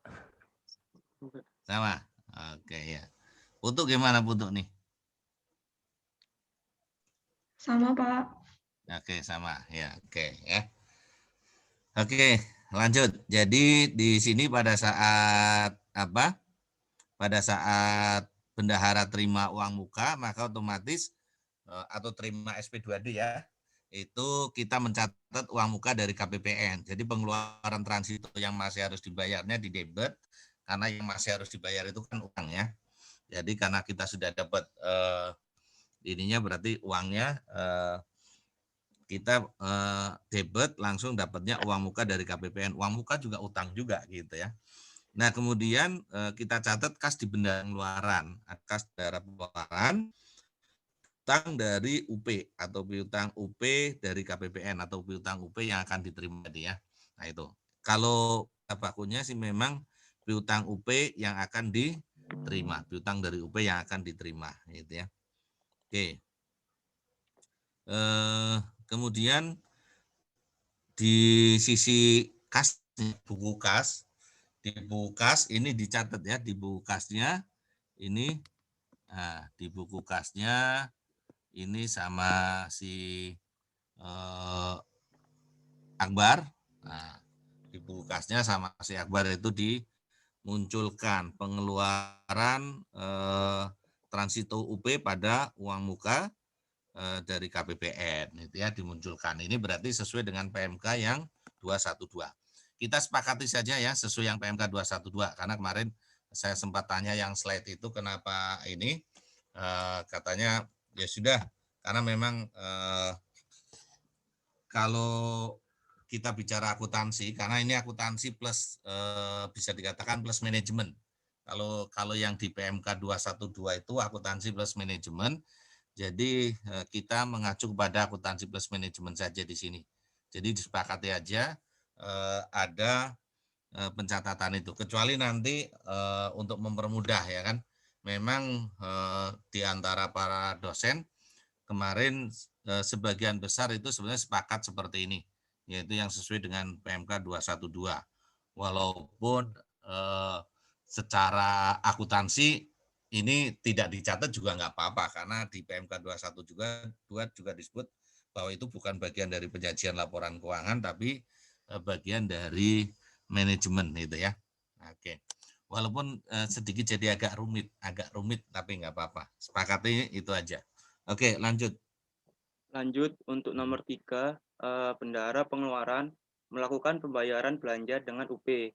Untuk pengeluaran sebagai berikut, dengan menerima bukti-bukti pembayaran. Yang pertama itu pembelian kupon bensin 2 juta, pembelian kartu e-tol dan isinya 1.500.000, biaya pengiriman surat dinas 3,5, pembayaran upah atau gaji petugas keamanan untuk 1 bulan sebesar 24 juta, pembayaran honor narasumber pada seminar keuangan negara sebesar 10 juta, potongan PPh 21 1.500.000.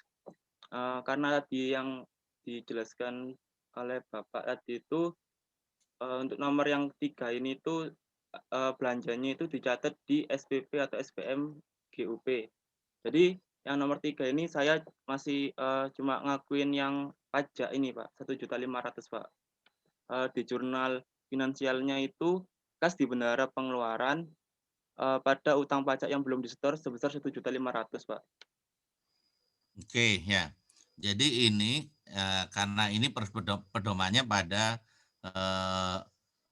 sistem petty cash. Kalau sistem petty cash, maka belanjanya dicatat pada saat mau SPJ. Ya kan? Mau SPJ atau beban-bebannya dicatat mau SPJ, maka pada saat SPM itu tadi, SPP atau SPM ya. Tapi juga sebetulnya belanjanya boleh dicatat pada saat pembayaran.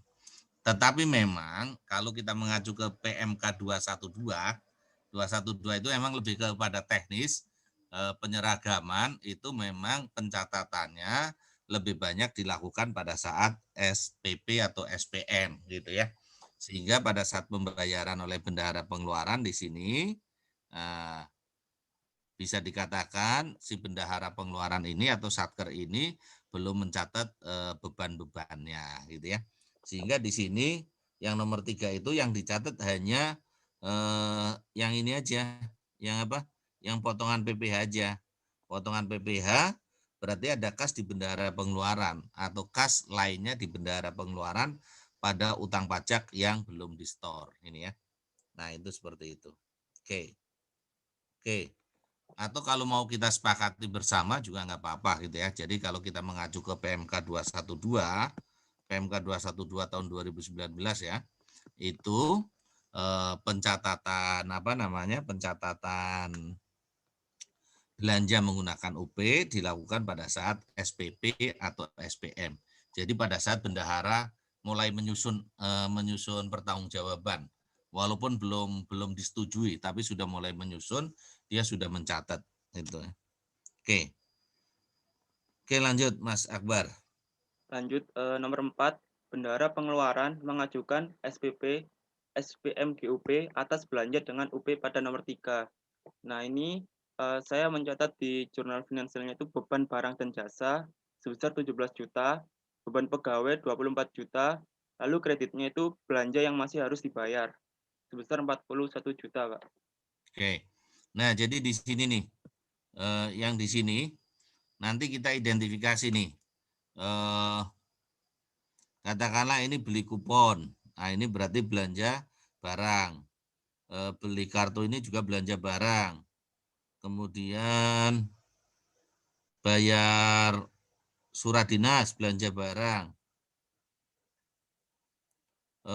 Upah gaji petugas keamanan, belanja apa nih? Atau ke narasumber, ini belanja apa nih? Narasumber belanja apa? Belanja barang, Pak. Belanja barang. Kalau upah atau gaji petugas keamanan masuk kemana nih? Beban pegawai, Pak. Beban pegawai. Kenapa masuk beban pegawai, Bar? Karena itu membayar gaji dari pegawainya, Pak. Membayar gaji dari pegawainya. Nah, kalau asumsinya ini adalah ASN, keamanan itu ASN, atau driver dan lain sebagainya ASN, itu memang masuknya ke belanja belanja pegawai. Tapi kalau driver, keamanan dan lain sebagainya adalah bukan ASN, apa namanya, pegawai pemerintah dengan apa perjanjian kontrak atau P3K gitu ya, pegawai pemerintah dengan perjanjian kontrak, maka ini masuk ke belanja barang. Nah, cuman bisa saja non ASN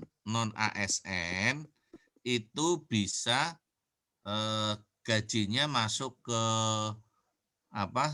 Ke belanja pegawai apabila jadi non ASN itu gajinya bisa masuk ke belanja pegawai apabila pegawai tersebut itu bekerja pada lembaga tertentu atau komisi tertentu. Misalnya gini, Anda tahu KPK? Pernah dengar KPK? Iya, Pak. Pernah, Pak. Nah, pernah ya. Kalau nggak pernah dengar keterlaluan kamu. Ini kenapa nggak mau muncul? Nah, KPK. Pegawai KPK apakah PNS? Enggak. Belum tentu. Sebagian PNS, tapi sebagian lain itu non PNS. Nah, jadi yang PNS itu otomatis gaji dan tunjangannya masuk ke belanja pegawai. Tapi bagaimana yang non PNS? Nah, yang non PNS ternyata memang ini juga masuk ke belanja pegawai. Nah, ini adalah pegawai tetap ya kan yang akan memperoleh gaji dan tunjangan bulanan ya yang ada di KPK, maka dia bisa dimasukkan ke belanja pegawai.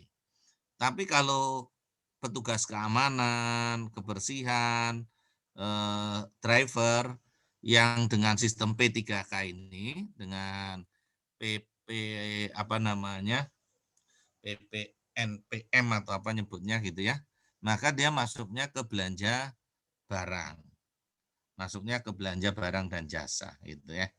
Jadi kalau saya lebih cenderung karena ini nyebutnya pembayaran gaji upah petugas keamanan yang tidak ada keterangan lebih lanjut, saya lebih cenderung masuk ke belanja barang saja. Baik Pak, izin membetulkan Pak ya. Silakan. Yang penting Anda tahu konsepnya ya. Artinya bahwa pegawai lembaga atau komisi, misalnya lembaga ombudsman gitu ya, yang sifatnya non ASN, maka gaji dan tunjangannya memang masuk ke belanja pegawai. Tapi kalau yang pegawai di satker-satker yang lain gitu ya, nah, kemudian ini satkernya misalnya Pusdiklat atau apa kayak gitu, otomatis ini satpam dan ininya biasanya bukan ASN, maka masuk ke masuk ke belanja barang gitu ya.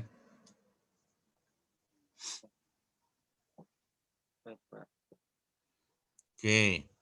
Yang nomor 4 belanja barang beban barang dan jasa pada belanja yang masih harus dibayar gitu ya. Karena ini baru SPP doang ya, SPP dan SPM. SPP dan SPM. Kemudian yang nomor 5, Mas. Nomor 5, diterima SP2D GUP atas SPP atau SPM GUP belanja yang dibayar oleh bendahara pengeluaran dengan UP nomor 4. Nah, di sini Pak, jurnal finansialnya itu belanja yang masih harus dibayar sebesar 41 juta, lalu kreditnya ditagihkan ke entitas lain. Lalu untuk jurnal kasnya itu belanja barang dan jasa 41 juta, lalu kreditnya itu ditagihkan ke entitas lain, Pak, sebesar 41 juta. Oke. Ya. Ada yang mau komen?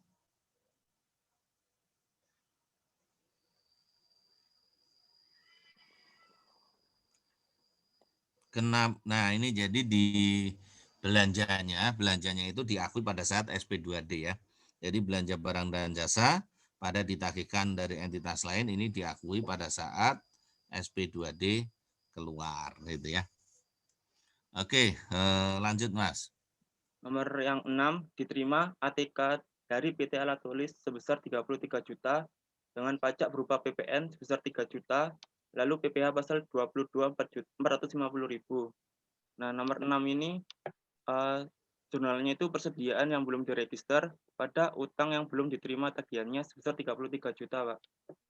Ini masih barang yang masuk itu, Pak. Pencatatan barang yang belum diregister, Pak. Ini baru berita acara aja ya, berarti ya. Iya, Pak.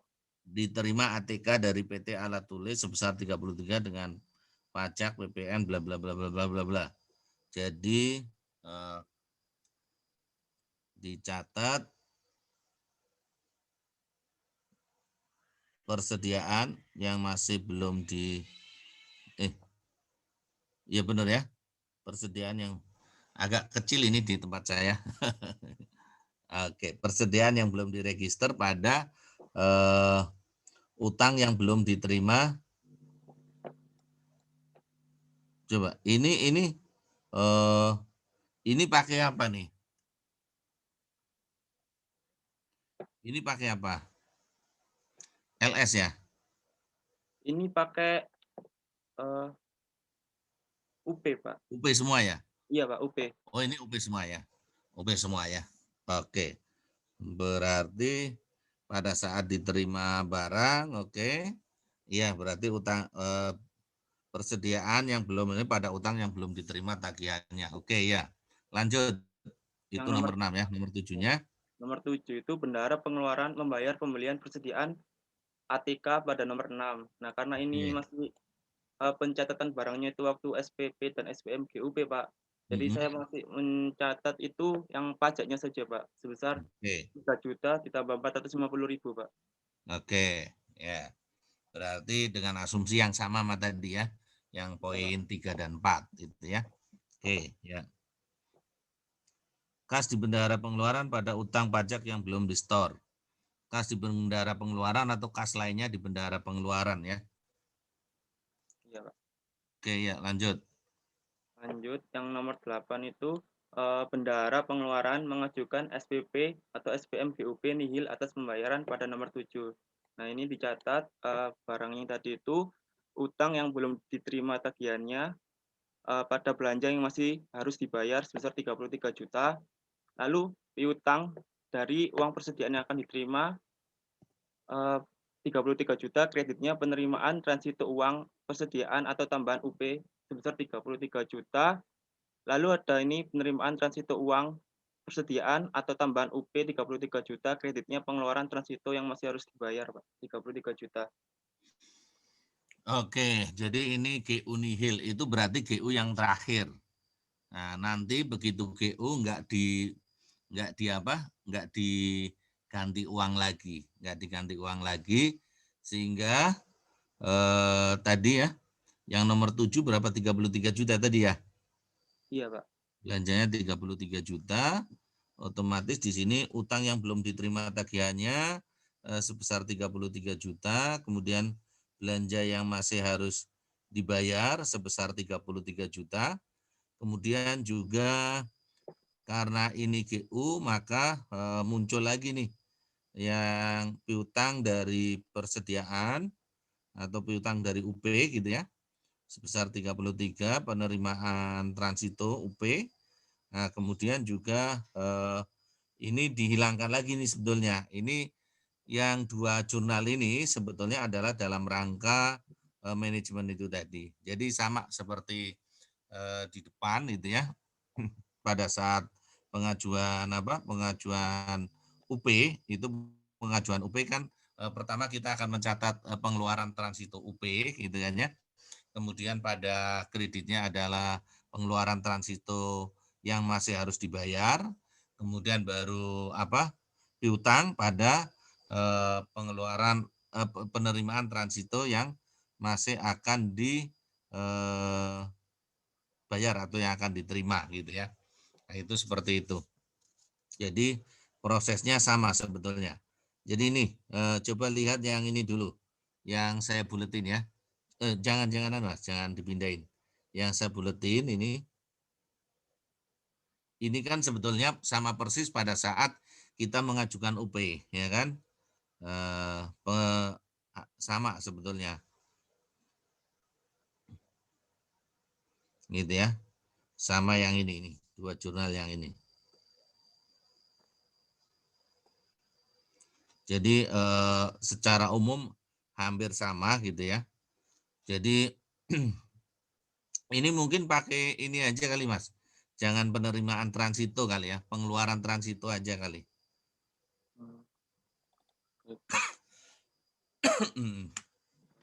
Itu pakai pengeluaran transito.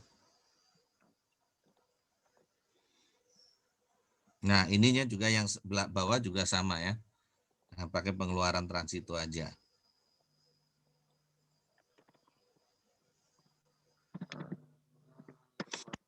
Nah, pengeluaran transito UP pada pengeluaran transito yang masih harus dibayar, kemudian piutang pada pengeluaran transito itu sama, gitu kan ya. Nah, kemudian saya kira itu ini adalah sama pada saat kita mengajukan SPP, SPM. Coba ke yang paling atas Mas, yang paling atas Mas, yang transaksi paling atas. Nah ini. Yang transaksi paling atas kan ini sama nih, pada saat mengeluarkan SPP dan SPM, ini kira-kira sama. Dua transaksi ini sama dengan yang tadi di bawah gitu ya. Saya kira sama dengan yang tadi di bawah. Dua transaksi ini. Oke. Jadi selain kita mencatat mencatat pengeluarannya, nah, ini kita mencatat seakan-akan kita mengajukan UP baru ini. Jadi di sini dipindahkan lagi ke bawah. Lanjut, Mas. Lanjut yang nomor 9, diterima SP2D BUP nihil atau pengesahan atas SPM BUP nihil pada nomor 8. Nah, ini yang di jurnal finansial itu ada belanja yang masih harus dibayar pada ditagihkan ke entitas lain sebesar 33 juta. Lalu ada pengeluaran transito yang masih harus dibayar 33 juta, kreditnya piutang dari uang persediaan yang akan diterima. Karena ada aliran kas, kita mencatat di jurnal anggaran juga belanja barang dan jasa, kreditnya ditagihkan ke entitas lain sebesar 33 juta. Jadi ini ceritanya SPC, berarti belanja yang 33 juta ini sudah disetujui, sehingga kita catat belanja barang dan jasa pada ditagihkan ke entitas lain, gitu ya. Nah, kalau yang ini, yang nomor 9 ini, sebetulnya karena sudah dibayar, maka kelanjutan dari yang ini. Nah, utang yang belum diterima tagihannya, kemudian belanja yang masih harus dibayar. Nah, kemudian begitu dibayar, belanja yang masih harus dibayar pada ditagihkan ke entitas lain. Oke. Udah habis ya waktunya. Bentar.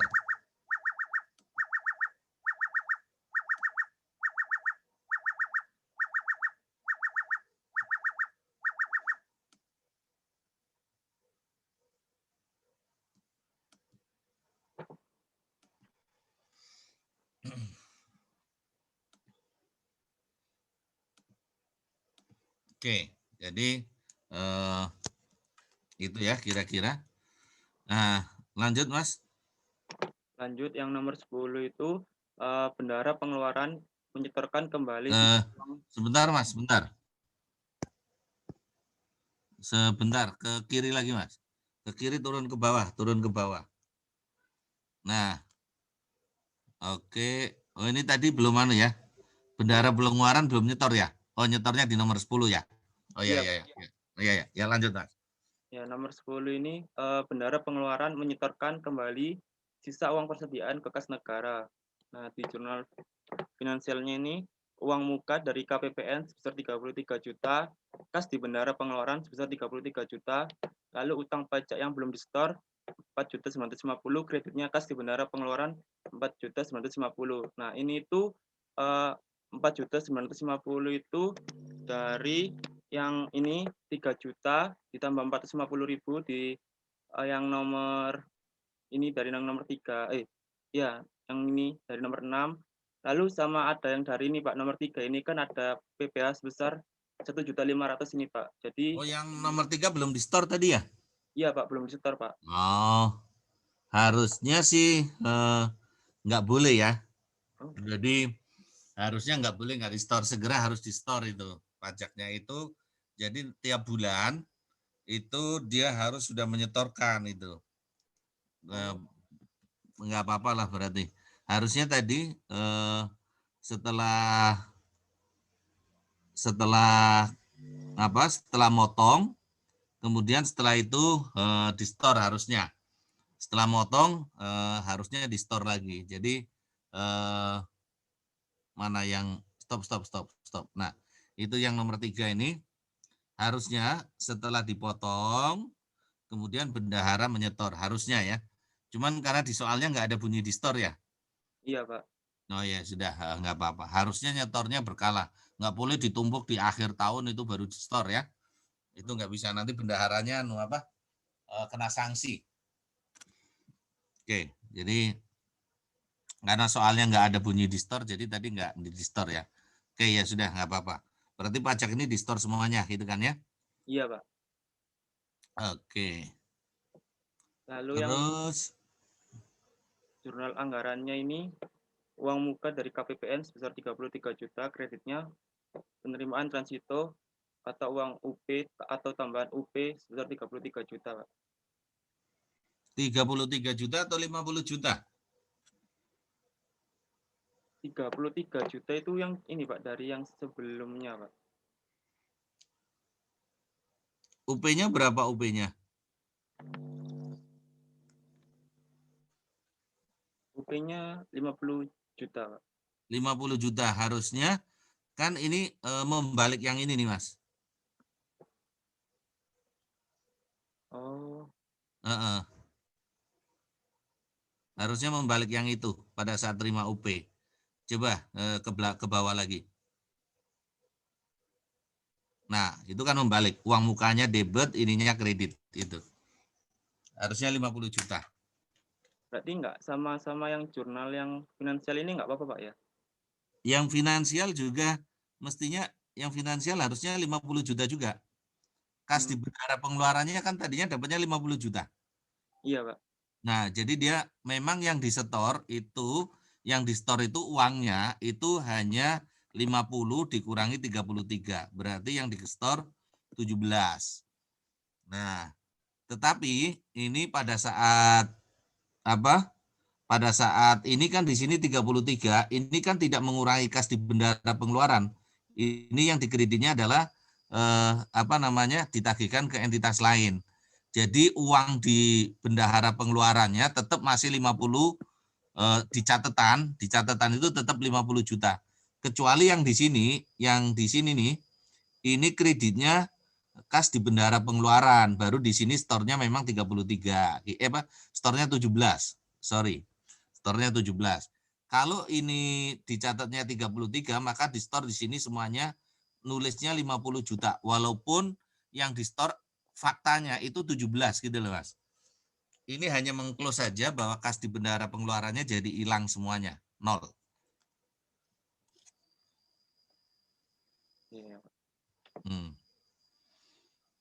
Ini kalau begini nanti masih ada kas di bendahara pengeluaran 17 juta. Ya enggak? Iya, Pak. Nah, itu. Jadi harusnya semuanya 50 juta. Itu. Sebentar. Contohnya kemarin ada contohnya enggak ya? Nah, minta tolong Mas. Stop share screen Mas. Ya, baik Pak.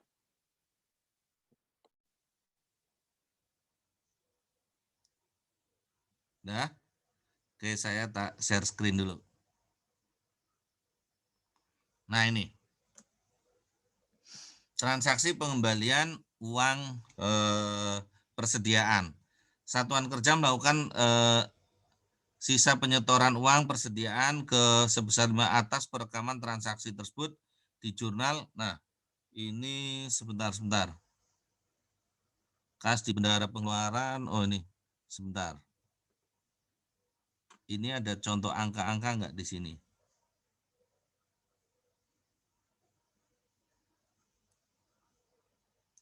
Uang muka dari KPPN, penerimaan pengembalian. Oh, ini pakai, kalau ini pakai Unie, bla bla 350.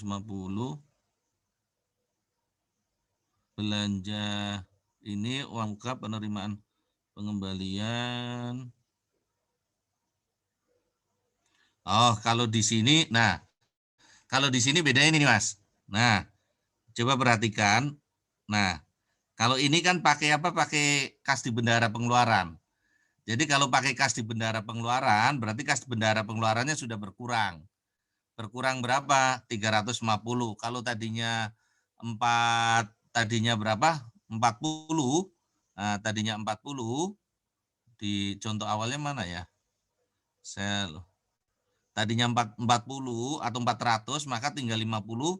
Yang dikembalikan memang 50 di sini. Kas di bendahara pengeluarannya 50. Tapi karena Anda tadi di sini mencatatnya bukan bukan kas di bendahara pengeluaran. Nah, coba sharing yang kamu tadi.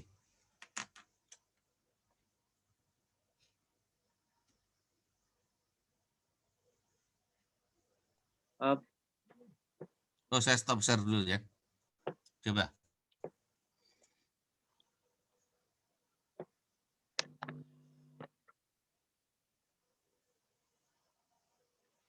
Nah, ini kan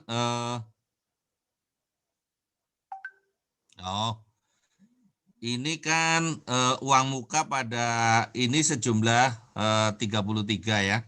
Nah, sebetulnya di sini Anda tapi menggunakan di sininya mana-mana pembayaran.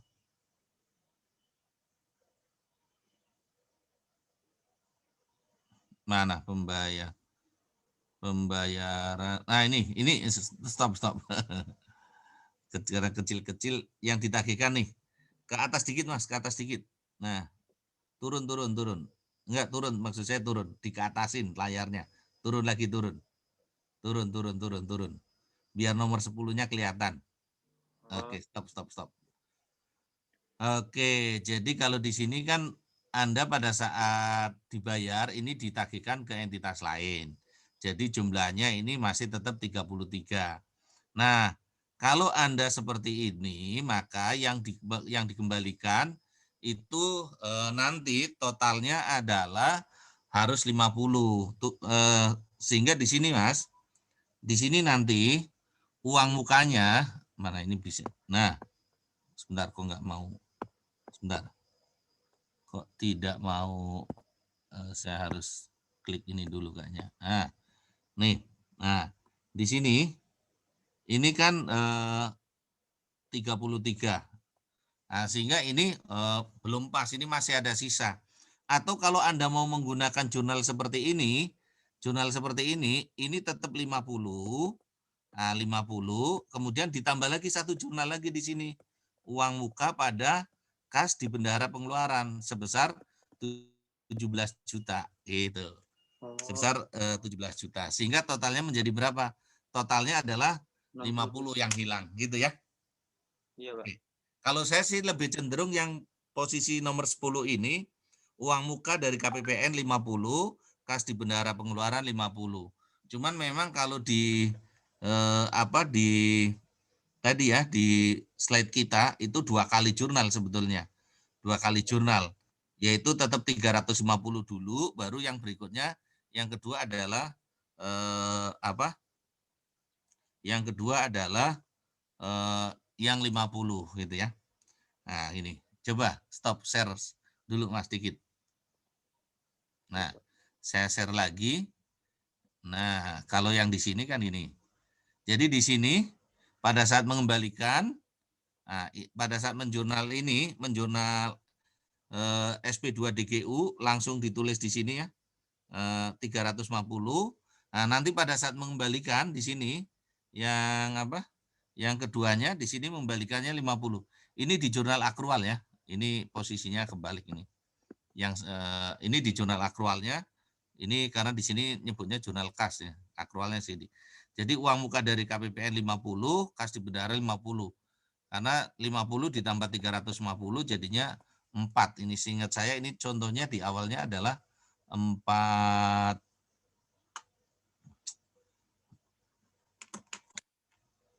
Atau ininya beda ya. Oh, ininya beda kayaknya, beda contoh. Ini kayaknya yang slide ini crop dari apa? Crop dari ini jadi angkanya enggak ini. Jadi kira-kira seperti itu. Jadi nanti kalau dikembalikan semuanya akan 0. Uang mukanya jadi 0, kas di bendahara pengeluarannya jadi 0, gitu ya.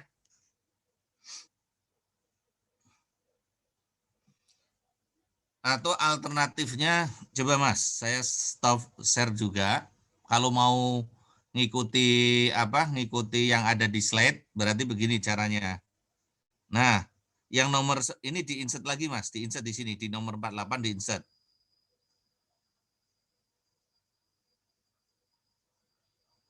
Insert. Nah, itu di-copy lagi ke situ. Nah, ini tulis 17. Nah, 17. Nah, satunya lagi 17. Tulis lagi 17. Oke. Nah, yang itu nanti pada saat dikembalikan, berarti posisinya, nah, nomor 10-nya dipindah di bawah nih, Mas. Di nomor 10-nya ditaruh di poin 48. Nah, berarti ini masih transaksi yang 9 sekaligus ya. Transaksi yang 9 sekaligus, itu yang 33 itu pada saat digunakan, ada uang muka dari KPPN pada kas di bendahara pengeluaran. Jadi ceritanya kalau yang ini, yang saya ceritakan yang ini nih ya,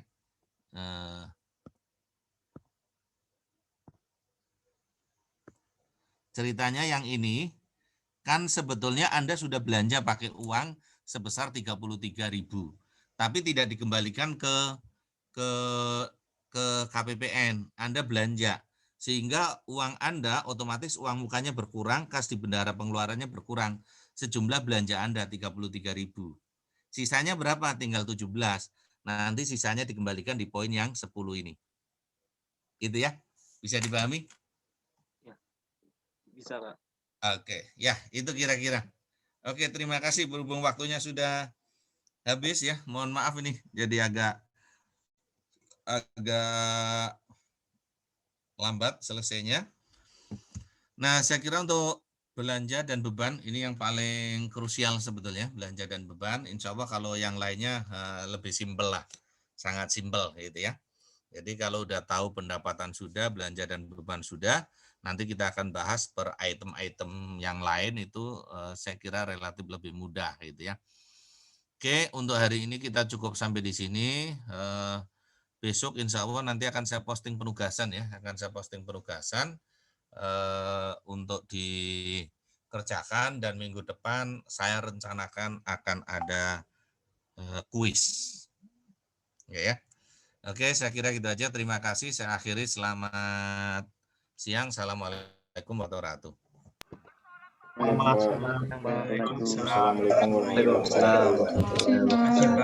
Terima kasih, Pak. Yo, sama-sama. Oke, saya end-kan ya. Baik, Pak. Baik, Pak. Yo.